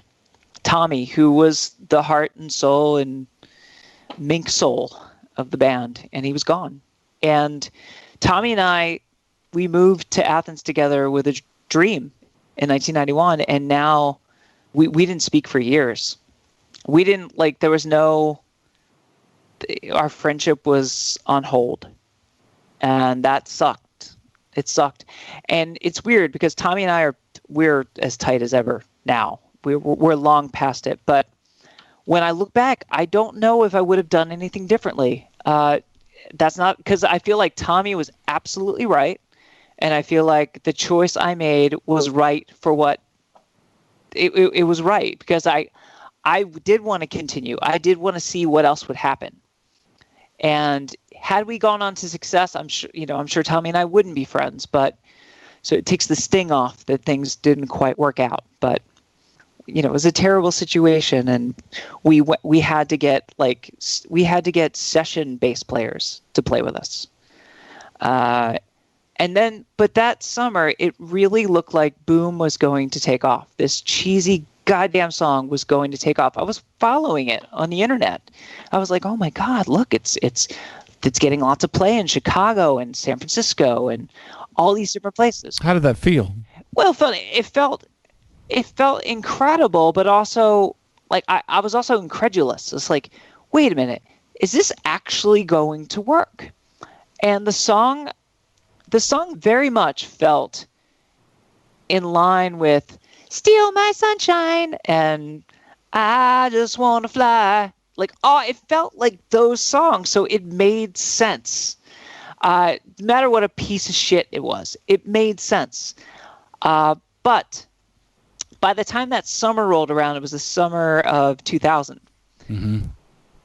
We're getting into nu metal. We're getting into Limp Bizkit. The music, the pop music, especially pop rock music and alternative music, was starting to change. So it felt a little late in that regard, but still I was watching it take off, and we were starting to get offers to do things. I was flown to play shows in San Francisco. I played in Chicago 2 times, flown 2 separate times to Chicago. We flew to play a show in New Jersey. All of a sudden, you start getting offers that are so strange. And so, First of all, and you can vouch for this, anytime you are in a plane to go to a show, it's insane. It's a crazy feeling. You've experienced this, right? Yeah. Yeah, because you can't believe your luck, because all the years you spent in that sweaty van, and you're like, I am flying to a gig, and there's going to be gear there that I can use. Like, this is insane to me. So we did that, and we had some weird pairings. Like, we played a show with 10,000 Maniacs in Chicago after Natalie Merchant. Yeah. We played a show with Jimmy Cliff No in shit. New Jersey. Yeah. Like, why? Why did that happen? But we got to play a couple dates with Duran Duran. And this was after the album had just been released, and we're still waiting to see if American radio is going to pick it up. But we played a couple shows with Duran Duran, and Duran Duran loved us. We played with them in Nashville, and afterwards, Simon Le Bon came up and was like, you guys are fantastic. And he started singing the songs, and he started singing the main song that Tommy had written. Tommy should be the person talking to Duran Duran and Nick Rose, because that's who it's one of his templates for the person he is. Yeah. And said, we're talking to them and talking about a song that Tommy wrote. Oh, what a heartbreaker, man. Very bittersweet. So we did some shows with Duran Duran. And let me ask you something quickly about Duran Duran. Do they have a sax player when you play with them? No. Okay. There's an amazing sax player that was out with Psychedelic Furs when I was out with them, named Mars Williams, who was sometimes out with Duran Duran, who's just such a good guy. Oh, no. This was the Warren Cucurella years. This was post the Wedding album, and they were fantastic, and they all liked us. And it was sort of like, wow, we're getting validated for the music that the person who left the people who left the band. This is the validation they would have wanted most. Yeah. And so finally, it all boiled down to, we had an offer to open a bunch of dates in the Northwest in Canada for Hanson. And we're talking Bop Hanson. Yeah. I know Hanson Mania. Yeah, it's such a generational divide. When you say the Hanson brothers, people either think you mean, depending on whether age they are, they either think you mean Bop or the guys in Slapshot. Yeah. Yes. We were playing the second wave, Hanson Brothers. And right at that time, the story goes that 99X, specifically Leslie Fram, said, I've never liked Trinket, and didn't promote the song. And at the time, 99X were the tastemakers. And once other stations, the way it was relayed to me is that once other stations saw that our hometown didn't support us, and they actually chose Marvelous 3 at the time with Butch Walker, and propelled Butch Walker to stardom, and put a kibosh to our career. It's a heartbreaker. It's a heartbreaker, and Brian Yeomans absconded with what was left of the RCA deal, and he kicked out all of us and went and worked with songwriters trying to make a solo album, trying to keep it going. He worked with Adam Schlesinger of Fountains of Wayne and wrote some songs. Oh, man. I love Fountains of Wayne. Didn't Adam pass? He passed away recently. Was it COVID? Yeah. Fuck. And it's crazy because one of the songs Brian did with Adam wound up being a hit for somebody else down the line. So that's I'm going to give you, if I may, I just wanted to give you a quick, if you have any questions, but I do have a quick epilogue about Trinket. Well, what do you got? I mean, it just, at one time, Leslie Fram was the most powerful woman in the American music industry, full stop. And she could make or break a band. I hate that she didn't embrace Trinket, but at that point, you guys weren't really the band that you started out to be anyway. No. We certainly weren't deserving of that. And there are songs on the album I really like, but I also have the versions of the songs before we got the record deal, and they're so much better. Yeah. There's so much. Well, it just sounds so like much more interesting. You went into the rock and roll car wash and came out the other side, just different band, and it's such a Faustian deal from top to bottom.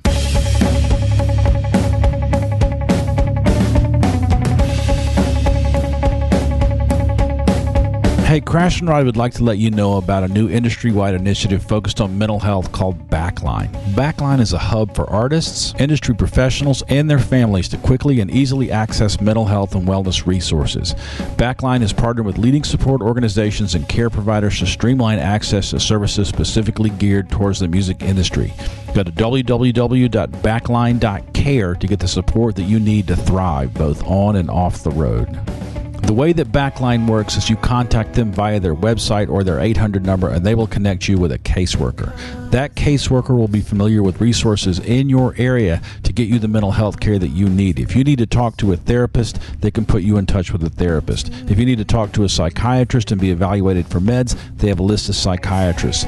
They have resources for inpatient therapy. They can put you in touch with sober companions. If you need someone to travel with you while you're on the road and help you stay out of trouble, Backline is a really end-to-end comprehensive solution for people who are struggling in the music industry. Now, a little closer to home, if you're in the Athens, Georgia area and you're a musician struggling with anxiety and depression, you can contact Nucci Space at 706-227-1515 or go to nuci.org. That's nucci.org. Nucci Space is a nonprofit musicians resource focused on suicide prevention. Here's how Nucci's works. If you contact them and you say, hey, look, I'm in crisis, whether you're a musician or not, they'll connect you with resources in the Athens, Georgia area. If you're a musician, that health care will be subsidized. In my own case, I was able to see a counselor for $15 or $20 a session. If you're not a musician, they'll do their best to connect you with low-cost or sliding scale options for mental health care in Athens. Nucci Space provides a lot of resources for musicians in the Athens area. They have low-cost practice spaces. They have a gear sale where they're constantly selling secondhand gear. They've got a low-cost recording studio.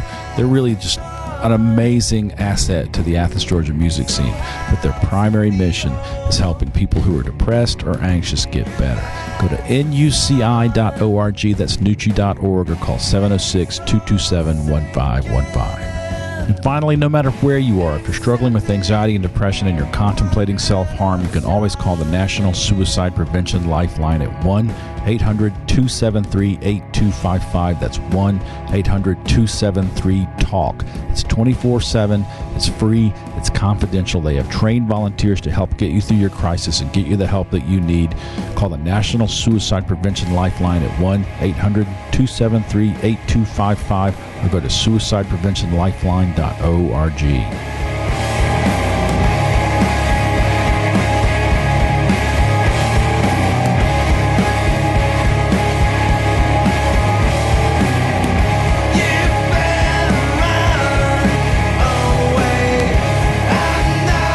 But I think the epilogue is important because you said several times through the course of telling this story that you're friends with these guys again.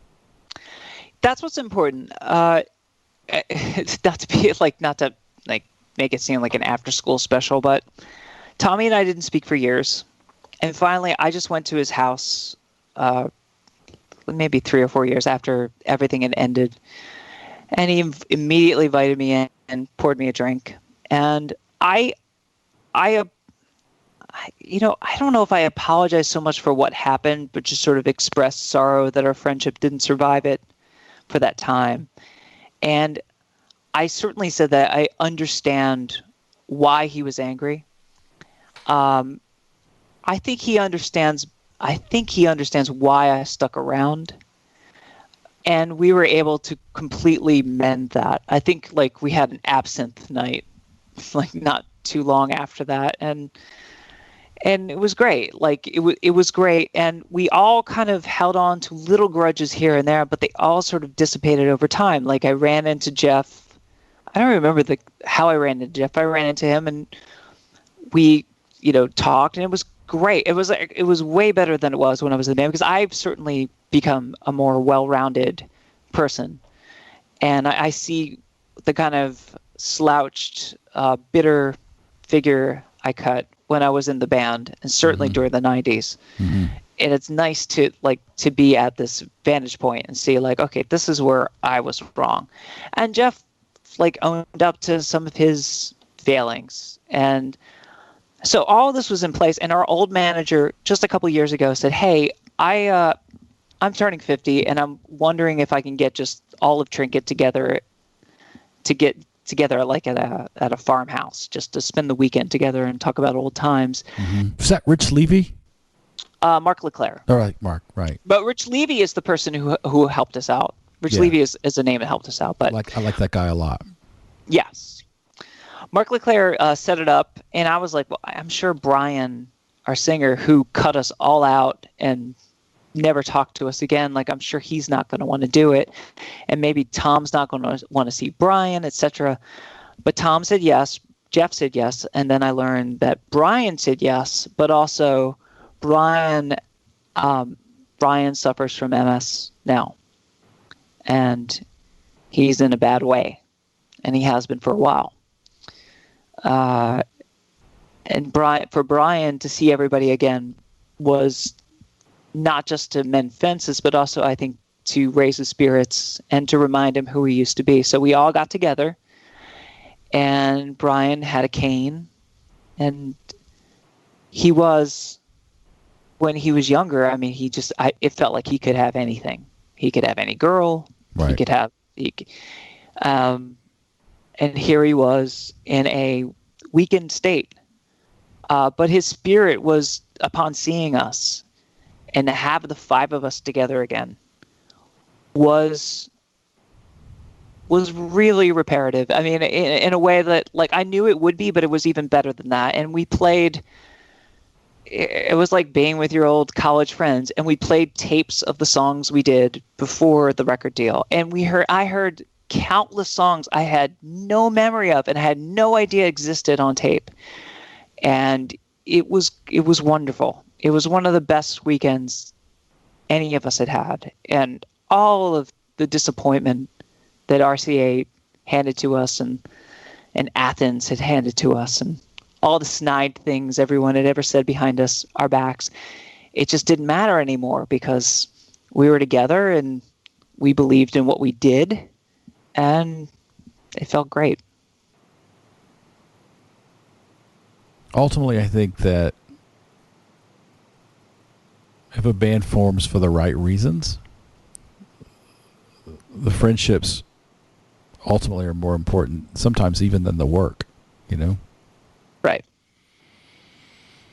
I mean, I was out of 5/8 for 9 years, and it was really acrimonious for a while because, and we've never really talked about it, but I think that a couple of the guys felt abandoned because I was just like, I was too confident about my ability as a player to stick around and make no money and continue to get jerked around by this inept label we were signed to. And, right. And I could leave. You know, drummers can always go do something else, you know. Yes, they can. I don't think the rest of the guys felt that way. But we made up too. We had I came back in 2007 to fill in for a couple of shows, and now I've been back in 5/8 longer than I was in it the first time. That's amazing. Yeah. Yeah, and I love the fact that I have that relationship with them, and I love the fact that I sing in a goddamn cover band now. I love it. I love that I can look back at the kind of constantly sarcastic, talking shit about every hit song on the radio, and now I sing so many of those songs on stage, and we have loads of fans, and I make money doing it, and it's joy. Although I have to admit, I have a hard no Sublime rule. I don't want anyone to think that I would sing Sublime songs or, by extension, Red Hot Chili Peppers. I do have some standards, but I do sing Oasis. And one of the great joys for me is, like, Tommy and Jeff came to one of my shows, and we did all of Radiohead's The Bends album, which is Jeff's all-time favorite album. Yeah. And it's so weird because on guitar, I was very much like in my head and not much of a showman, but on singing, I love singing, and I feel like I'm good at it. So it's been a weird journey to get to this point and to embrace all the music I hated back in the day. I'm with Jeff. By the way, The Bends is the best Radiohead record. I think I like Kid A a little more, but The Bends is wonderful. You can be wrong. And it was a challenge to sing. And like when I lived with Jeff, when he first moved to Athens, before or maybe during the time I really resented him, he would bring girls home, and then, he would be in his room, and I'd hear him in the next room, like playing his guitar, like fake plastic watering can, and I'd just be sitting there by oil lamp listening to Mr. Bungle, just resenting the shit out of him. Just like fucking hate him. I mean, he ran off with possibly the prettiest girl in Athens and married. Oh yes, he fared quite well. Yeah. He fared quite well. But it felt so good to be on stage in front of a bunch of people and then looking at him like fake plastic watering can. How you like that, bitch? But then I did Oasis in the second set just to make them laugh because I knew how much I hated them. So yeah. Have you covered Boom with your band? I have not, although there is a karaoke track. That's how close to a hit we became. Somebody at one of the karaoke companies made a karaoke Boom track.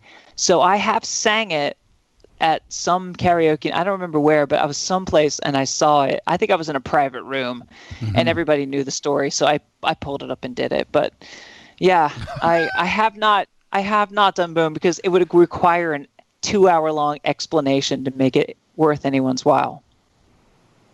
I mean, if I was at a show, like a big party, wedding band, something like that, and the singer was like, okay, look, I used to be in this band, and like 15 minutes after like launching into the story, then they did the song, I would think, this is the greatest night of my life. Right. You know? Our fans would be forgiving, but they'd also be like, okay, can you get back to singing Under Pressure or Pointer Sisters or all the wacky songs I sing normally? What is the name of your cover band? We're called Saved by the Band. I didn't name us. I don't know. I kind of like it, though. Yeah. And we do everything from part of the appeal of the band is that we do everything from the 70s, 80s, 90s, and onward.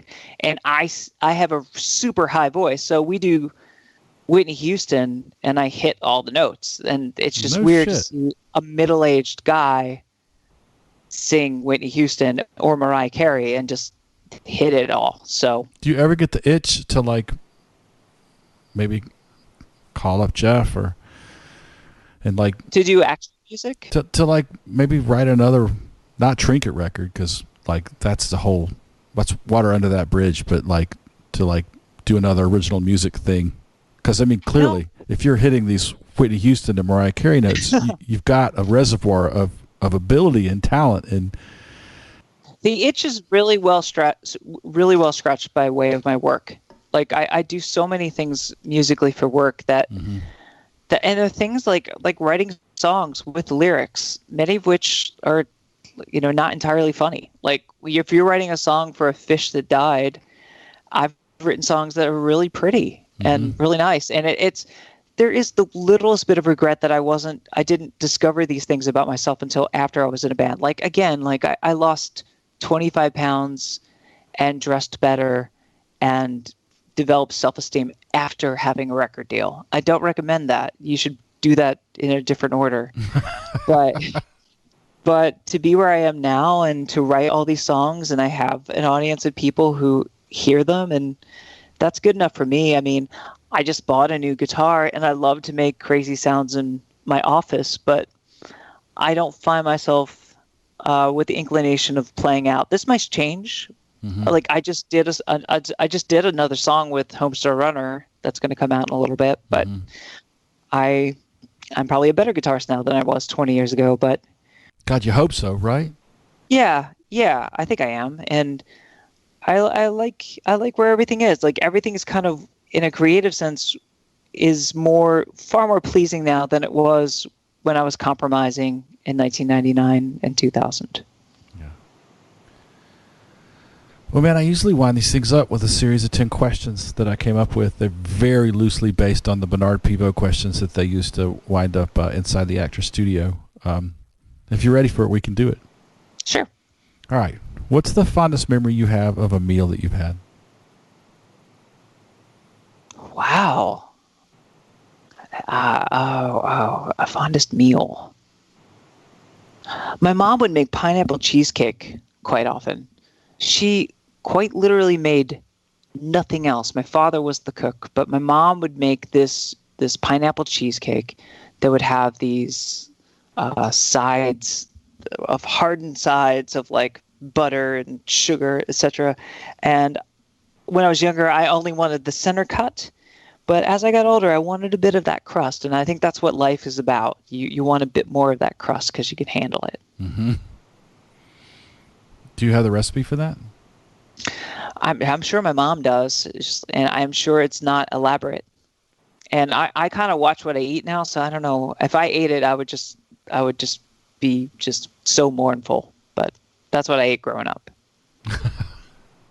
So this question was originally, what is the most frightened you've ever been?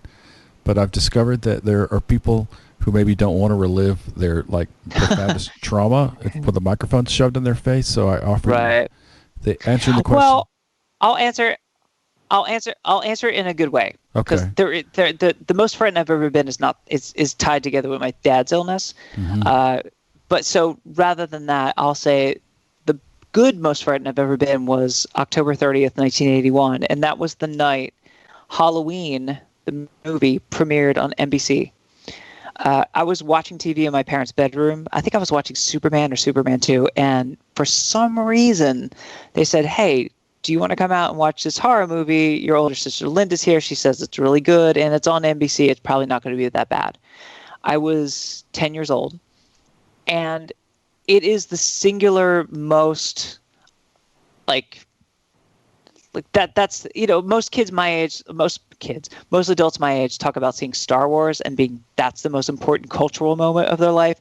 For me, it was seeing the movie Halloween. Like right now, I am looking at several Halloween posters, Mm-hmm. action figures, etc. And it all stems from being terrified of this masked figure on October 30th, 1981. This figure who, incidentally, the mask was a Captain Kirk, William Shatner mask that had been spray painted white. And my dad was a dead ringer for William Shatner. And also, his birthday was October 31st. So I think all of my issues with Michael Myers are tied to my unresolved feelings toward my dad. Man, that may be the best answer I've ever gotten for that question. Oh. The third question is, what is the thing in your life that you've lost that you regret losing the most?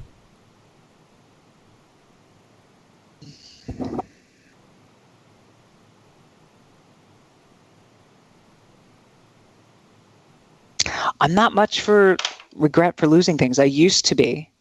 I used to really rue the relationships I let slide or possessions, but I'm not somebody very tied to possessions anymore.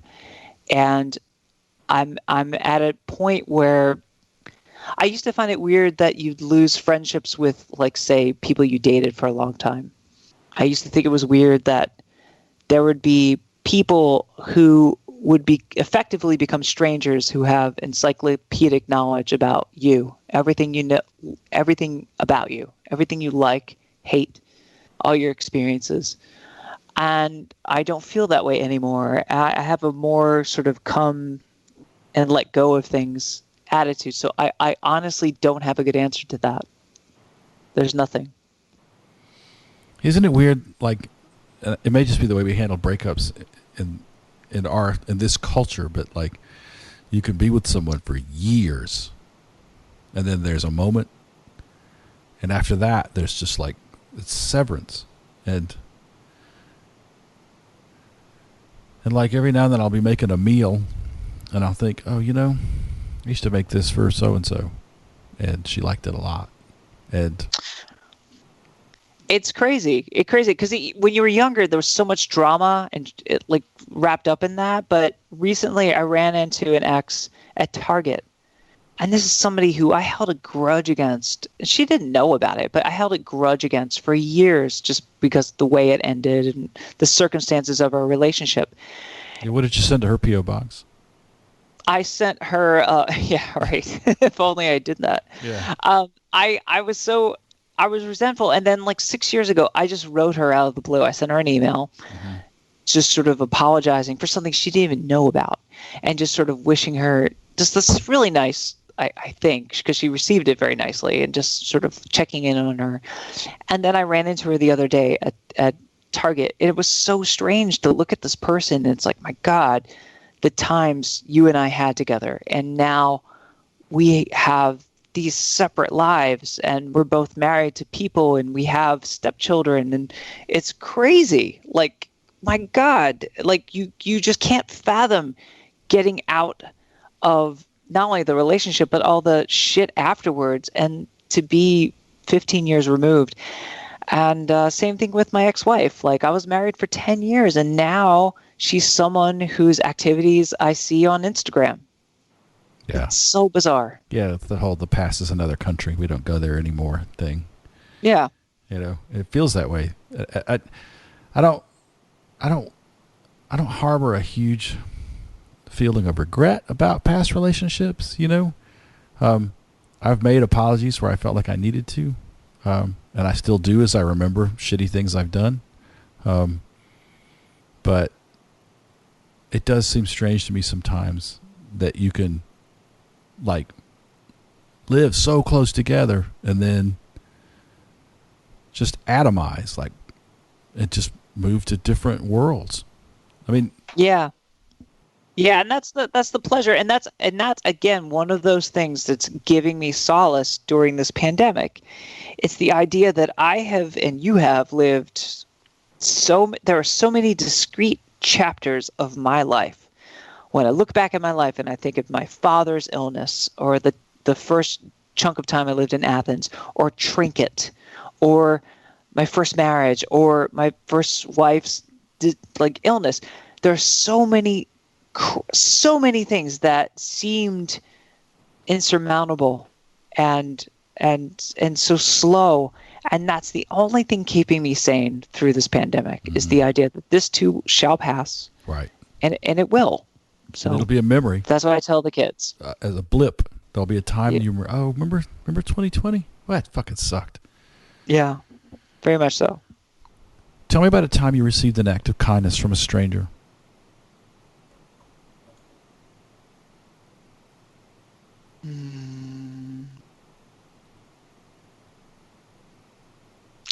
Off the top of my head,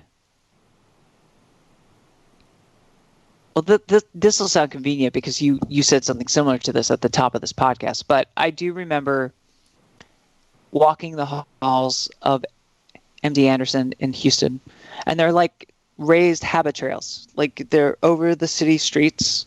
Like, it was the dead of summer in Houston, but it was always 68 degrees where I was, and I was wearing a hoodie. Yeah. And I'd written this essay about what it was like for my wife to be under the knife and wondering who she would be when she come out of it. And I remember just having strangers write to me. And it was one thing to have friends write to me and supporters and people who knew and loved my wife at the time, but to have strangers talk about how much that meant to them, and how some of them had also bore witness to loved ones going through similar things. And it really helped. It really helped. I mean, one of the things when I think about the world right now, and everything was happening with, I know this is sprawling, but when everything happening with Black Lives Matter, and you have people who are supporting Trump no matter what, like, to me, the medicine for racism is empathy.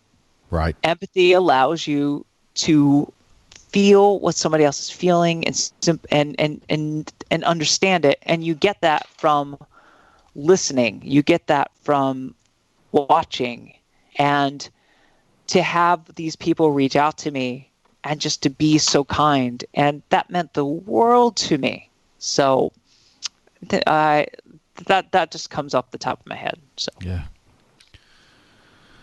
What's your favorite place to gig? Well, I don't have an expansive answer to that, because there is a club in town called Venkman's, which is owned by the Yacht Rock Review guys. They own it. And they're the band that put my cover band together. They quite literally called a meeting. They're friends of mine, but they called a meeting between me and the three other guys, and they said, "Hey, we're getting so much offers for work that if you guys just put a band together and you're all awesome, we will get you gigs." And so I'd never sung in a band before, but I'd sung karaoke for years, and I love singing karaoke, and I'm a very histrionic karaoke singer. So we put this band together, and we largely play shows at this particular club in town where the gigs start at 10, they're over by 12, there's no other band. It is heaven for us. Everybody who comes to see us and whatever bullshit we have on the docket that night.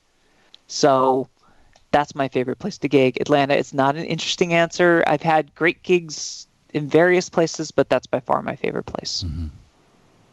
Sounds pretty great. Oh, it's ideal. And a musician-owned venue always has a locking toilet in the backstage area. They do. They absolutely do. Everything about it is just like the ideal situation, which makes the fact that we have a government that's not ensuring that bars and clubs will survive this just that much more disgusting. Appalling. Yeah. Yeah, it's the Senate, of course. Yeah, I don't think people who have never been in touring bands realize what it's like to have the only place that you stop be bars and like fast food places, because, you know, that's your bathroom. Yeah.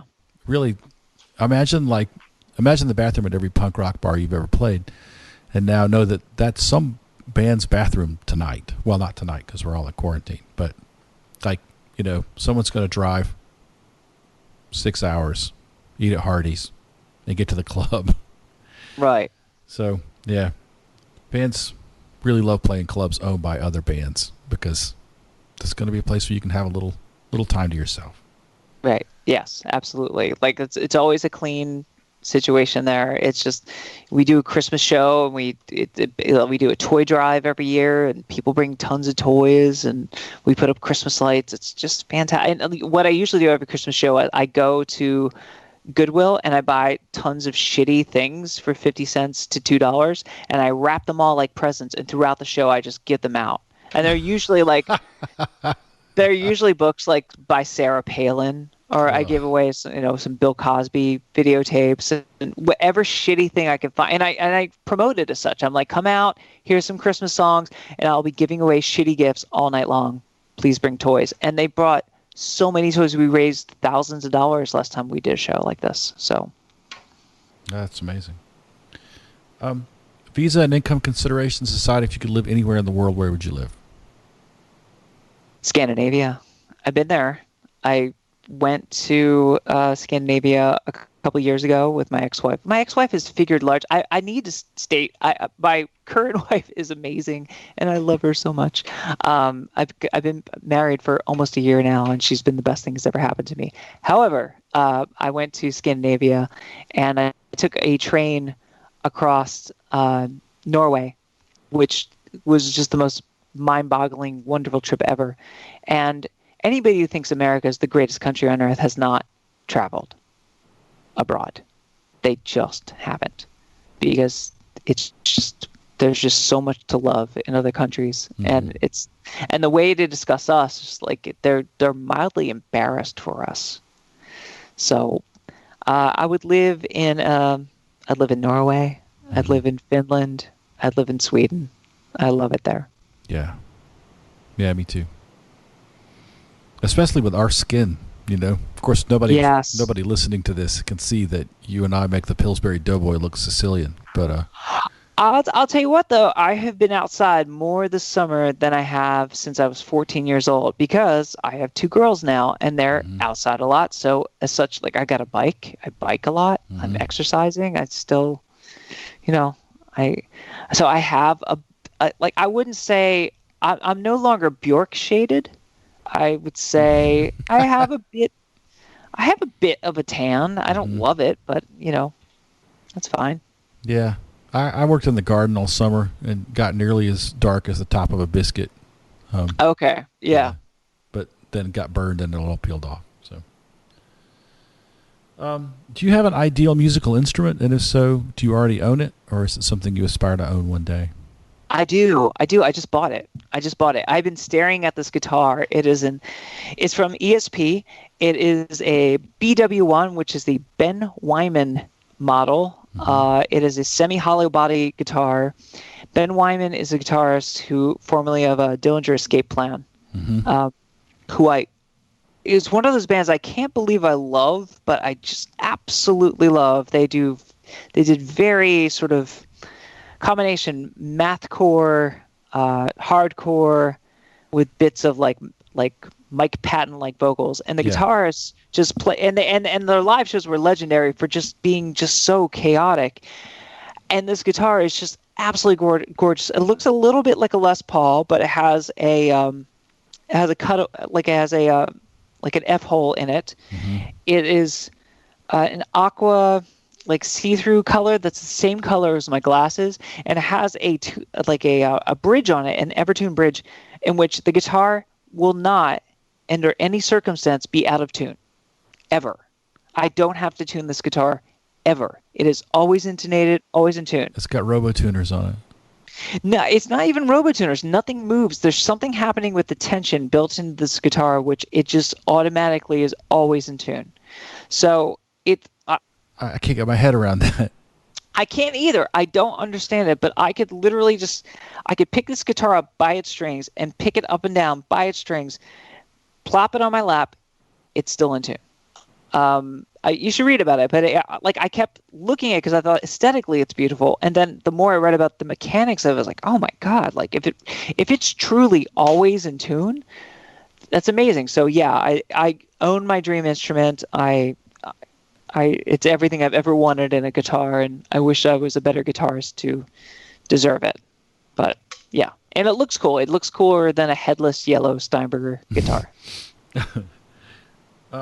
Is there an instrument that you have lost either from theft or having to pawn it or having to sell it to make ends meet that you desperately wish that you could have back? Well, I wish I had the yellow Steinberger, but what happened to it?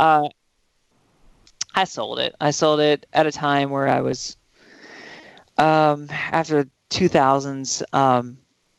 When I mention losing weight, like I don't mention the fact that I was partying quite a bit at the time. Like I was heavily into the ecstasy post Y2K scene, and I'll tell you what, like if you drink nothing but water and start taking vitamins and Metabolife and ecstasy, the weight comes off. Yeah. And it's the funniest thing. So yeah, Metabolite's just like housewife crank though, right? Oh yeah. And it was given to me by the girl I was dating at the time. She's like, "Here, take this. Like, it's good for your energy." And I started taking it, and I felt like cracked out for days. And I'm like, "What have you been giving me?" Oh, it's called Metabolife. I'm like, I didn't know that's what that was, but then I kept on it. Yeah, it's a quote appetite suppressant unquote, which just means it's crank. Yeah, I was insane for a long time.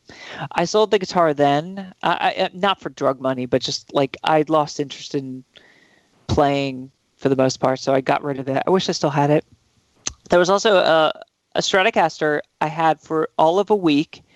I brought it up to New Jersey in the 90s when also with a different girl I was dating, and we went to some like restaurant for something. I think it was a wedding or something, and I had to take the guitar out of the trunk and move some things to take something into the restaurant. Came back out, went home, and I realized that I had left the guitar out of the car, and somebody had just walked off with it. It's like a brand new Stratocaster. It was beautiful, and somebody in New Jersey probably playing it today. So that's the guitar I wish I still had because it barely played. That's brutal. It stung. I cried. It's the first like nice guitar I'd ever bought myself, and it was gone. Man, that sucks. Yeah. You know, there's a club in Manhattan I think it's the Lower East Side called Pianos. Yeah. And I've been there. Lots of people play pianos, right? Lots of bands from all over the country come there and play. It's a original music club, a couple blocks from Cat's Deli. Yeah. And I think that there's one or two or maybe three junky New York musicians who know the score that like sound checks at 4:30 or 6:30 or whatever it is, and they just hang out And man, more guitars wander off from the back door of pianos, like some band from Iowa or Athens even pulls up. Somebody runs into the club, they pop the back open, people start moving gear, and someone's attention wanders for a split second, and that guitar is on its way to the Pusherman's house, because it happens all the time. And I don't understand why when you advance the show at pianos, they don't say, by the way, be careful at load-in. Guitars wander off here. But I've heard so many stories of like bands from all over the world that go to pianos and leave with one less really nice guitar. The last time I was at pianos, it was to see a band comprised of 11-year-olds. I think it was like 13 years ago. I was in New York, and I knew somebody who was like doing PR, and I was like, you need to see this band. They're all 11. I was like, okay. And I was on, and they were great. Oh, they called This One Goes to 11? Oh, why weren't they? Yeah, I don't know. Well, I guess eventually they're going to be 12. So Yeah. Short-sighted. Are they actually? Was that what they were called? I don't remember what they were Short-sighted? called. But no. But like calling yourself, we go to 11. Yeah. And then they turn 12. Well, now what? Yeah. Well, I mean, I don't know, man. My daughter's really into this like kids music performer named JoJo Siwa. I don't know it. You will. How old are your daughters? One just turned 8, and the other one's 11. Oh yeah, so you're any day. Oh man, it's kids music. It's not supposed to be good, but I watch these videos with her sometimes, and I swear JoJo Siwa is 40. There's this weird like detachment thing. She looks like a middle school teacher teaching the moves. I can't explain exactly what it is, but like I'm convinced. She's got this like YouTube presence. I call her the howling tween. Everything that she says has 6 exclamation points after it, and it's, man, I'm not a fan. Daughter loves it, so I nurture it. I'm sure I'll be subjected to that soon. Although my 11-year-old Franny in the backseat started singing "Run to the Hills" by Iron Maiden completely unprompted. Man. Like she listens to algorithms of a lot of 80s music, so she'll be singing that. Her and the 8-year-old, they sing Crazy Train all the time, and I just sit there and I'm like, this is amazing. Like I this is the best. Oh my god. I try to turn my kid on to cool music, and she's just, it's not. Have you seen that Onion article about like the dad who's like turning his kid on to painfully unhip or hip music from 30 years ago? Like that's, I try to play her Talking Heads and oh yeah, it's man, it's hard because you're just setting yourself up there. Yeah, she's just like, I'll put JoJo Siwa back on, Daddy.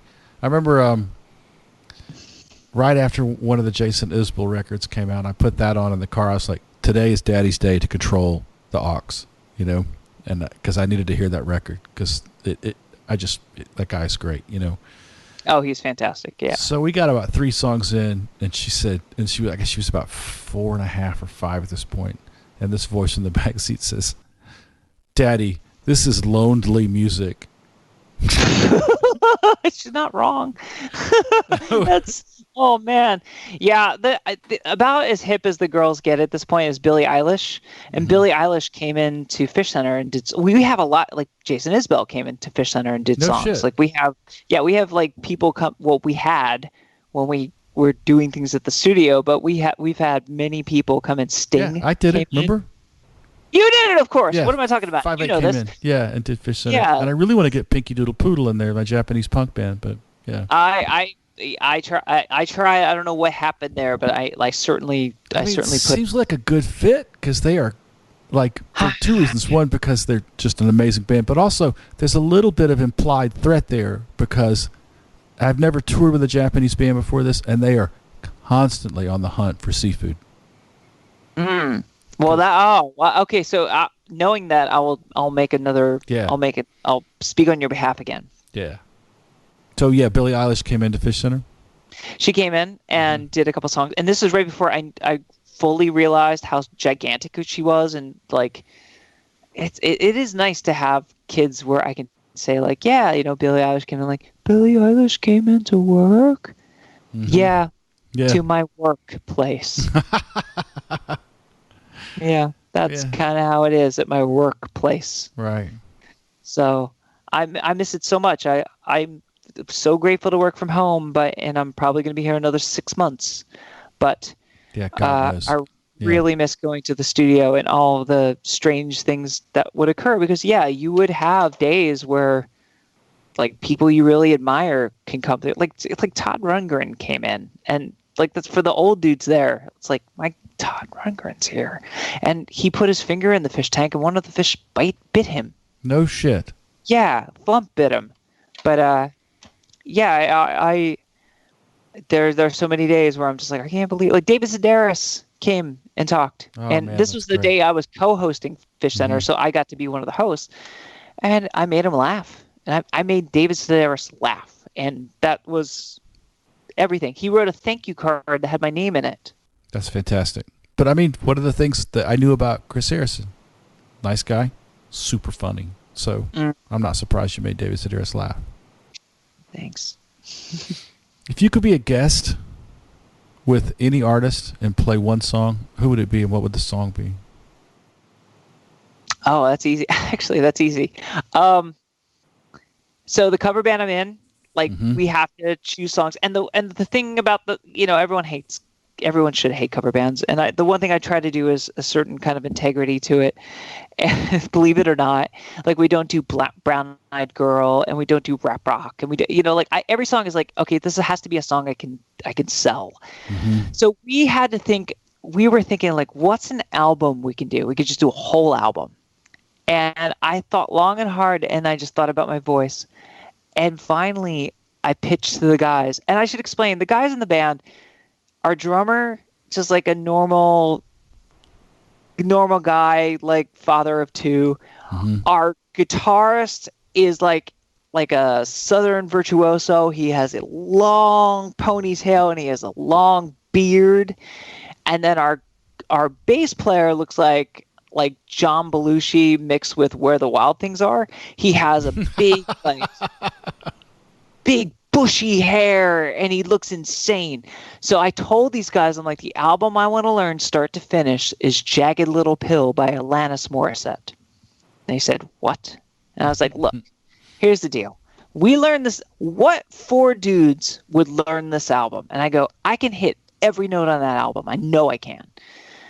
And so we learned it, and it was a challenge, but we learned it and we played it, and it was a sold out show. Like it was sold out of all women. We mostly have women come to the show anyway, but there was all women at the show.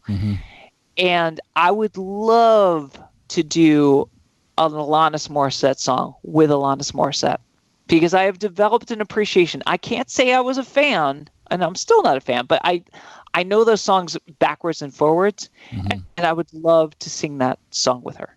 You know, I just interviewed Brad Wood, who produced Exile in Guyville. Oh, wow. And we talked about, I ended up seeing Alanis Morissette because I bought tickets for me and my wife and one other friend. I can't remember who all was at the show except me and my ex-wife. And we went to see Liz Phair open for Alanis Morissette because we were huge fans of Exile in Guyville. And Liz Phair, it turns out, does not enjoy performing live. And it was the most sort of desultory kind of like 39 minutes and 59 second set, you know, like, right. And it didn't even feel like it was center stage. Like, as I recall, it was at the Fox, and she was way over stage left, and we were like audience left, and like it was over, and I was like, is that it? That's what I paid for? I'm not moving from this fucking seat until I get at least a little bit entertained. I was really frustrated. And then Alanis Morissette came out, and it was on the Jagged Little Pill tour, like the 10th year of it. I mean, that record like just went on and on and on and on. Yeah. And I was sitting there with my arms crossed, like just mad, you know. And Alanis Morissette blew my fucking mind. Have you seen her perform live? I've just seen videos. No, you've got to go to a show. You just got to go to a show. I should. And we've tried tweeting out to her because, again, it's like, look, we're not doing a jokey version of your album. I'm doing an impassioned version of your album. With a little bit of pluck, but still, like we're doing justice to it. So, yeah, I would love to meet her and just say, hey, just we really are trying to honor your music. We're not doing like a ska version of your album or a power pop, because we've done other albums. We did the Bends by Radiohead, and we've done we did Dookie by Green Day, but the Alana show is so much fun and emotional, and it's just weird to see a middle-aged guy sing the songs of a 19-year-old Canadian aggrieved lover. Yeah, so. She fully commits. Yes. It is an unbelievable live show. And I don't spend a lot of time riding around in the car listening to Morissette, and certainly not records that I like. Like I said, I reach for Jason Isbell most of the time. Like, that's kind of my wheelhouse, like sad Southern guy.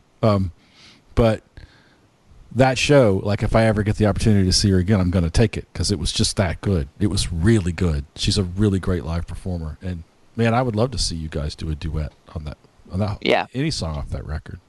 It could happen. I've done duets with Paul Rudd. Shit. He there was a wedding and in Athens that he was at, and what's weird is that Paul and Rudd and I went to a different wedding. We were at Chris Bilheimer's wedding in 2004, and there was a weird experience that happened at that. So he remembered me at this wedding that my band played at, and he went up. He did Sooner or Later. God, that's a great song. Yeah. Who's that? So we. Is that English Beat? English Beat. Yeah. Yeah. Yeah. Again, like what an amazing experience, and not at all. So much more weirder and interesting than my time in Trinket, so to speak. Like, it's just very, very weird. Mm-hmm. All right, last question. Sure. If you could imagine a taxi that can go anywhere, and you get in the taxi and you say to the taxi driver, "Hey, man, take me home." Where's home? That is a very vexing question, because I have never had a strong feeling of home. Mm-hmm. I grew up in Philadelphia and Pennsauken, New Jersey, which is a suburb of Philadelphia, and I lived a long time in Athens, and I've lived in Georgia now almost 30 years. It still doesn't feel like home to me. It still lacks a comfort by way of thought, by way of weather. It's just never sat well with me. I have been here, and it feels better than it ever has, because I just bought a new house. Like, I bought a house as the pandemic started, and it's the first time I've really been comfortable living in Georgia. And I have an amazing wife and wonderful kids. And for, metaphorically, my family is home. But if I were to pick it geographically, I would say, take me to Portland, Maine, or Portland, Oregon. Because those two places, more than any other, like, sung to me. Yeah.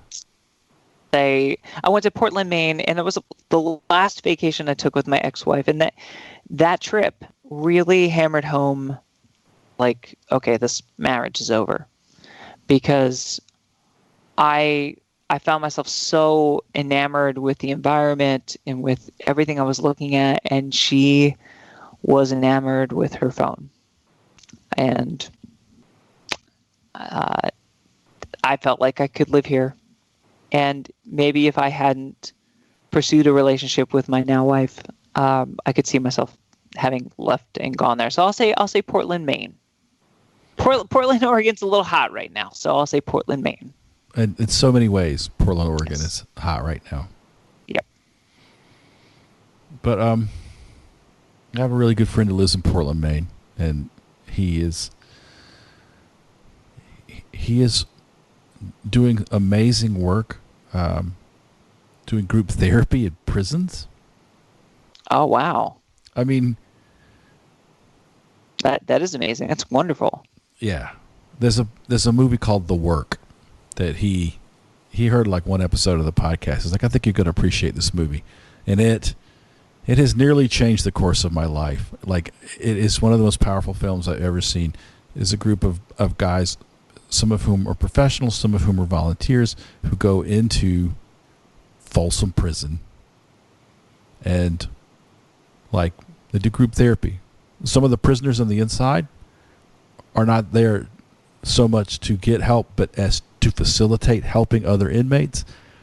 There are guys who've been doing this for years. There's ex-inmates who are coming back, and they dig deep into the trauma of these men who, like, one of John's things that he said to me one day, my friend in Portland, he said, prisons are full of victims of crime. Right. Yeah. And, like, my head just went boom, like, because I'm a big harm reduction advocate. I'm all for needle exchanges, and I'm all for medication-assisted treatment, and I'm all for getting people off drugs by using other drugs if you have to, and allow them to address the trauma that made them drug addicts when they're able, instead of just being like, you must stop everything now and start working on yourself, because that's more than some people are ready to do, and it has a high failure rate, So, yeah, John Courtney lives in Portland, Maine, superhero. And, Lance Bangs, our mutual friend Lance Bangs, is in Portland, Oregon, the other Portland, and he's on the front lines of the protests there and doing great documentary work. Yeah, and I talked to him, and I'm like, so how bad are things? And he's like, it's 2 blocks. 2 blocks. Mm-hmm. I have another friend who lives there, and he's just like, yeah, it's 2 blocks. Life goes on everywhere else. Mm-hmm. So it's all scary, and it's only going to get scarier. So I don't know what to tell anybody. Well, man, I really appreciate you doing this. I think I'm thrilled to have been asked. Thank you so much. This is great. It's been one of my favorite episodes ever, and I'm really, I think this one had everything you could ever want. Well, I do like telling stories, and thank you for providing an avenue for some of these dusty tales, because they're fun to think about. And I'm at a distance now where none of them make me uncomfortable, and none of them. Everything I'd say to anyone's face who are involved in these stories, and just thanks. Yeah.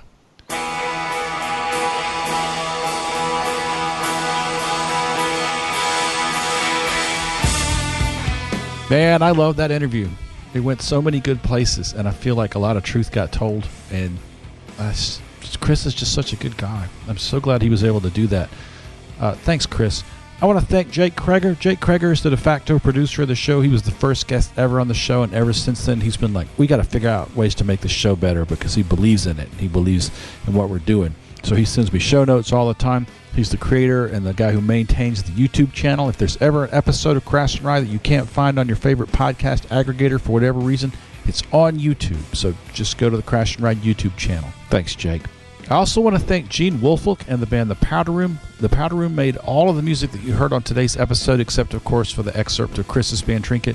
The Powder Room's records can be found on Bandcamp at thepowderroom.bandcamp.com. The first record, Curtains, is where most of the music comes from. There's also a record up there called Lucky that I played on when I was in the Powder Room, and I just think they're an amazing band. They deserve your support.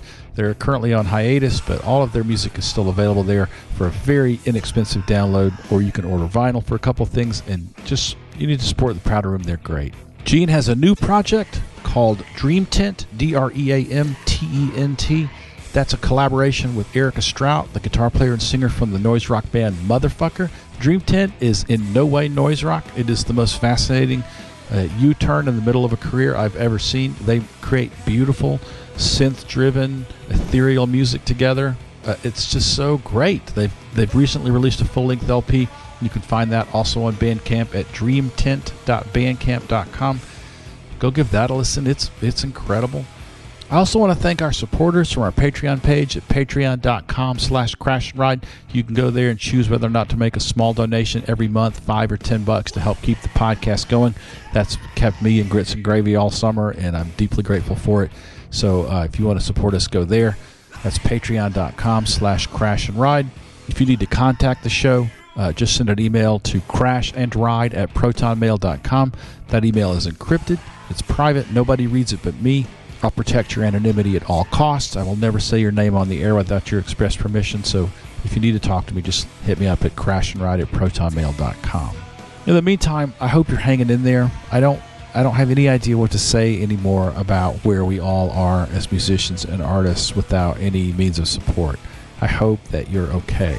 I hope that you are reaching out in your community if you need help and making sure that people know if they can help you. Don't be afraid to use social media to ask for help, because there are people out there who are doing okay and they will help. I heard this thing the other day that I think is really good. Somebody said anxiety's biggest ally is silence. So don't suffer in silence. Reach out. So until we speak again, take care of yourself. Be kind to yourself. Ask for help if you need it. See some live music if there's a safe way to do it. Support your favorite band. And remember, loud guitars save lives.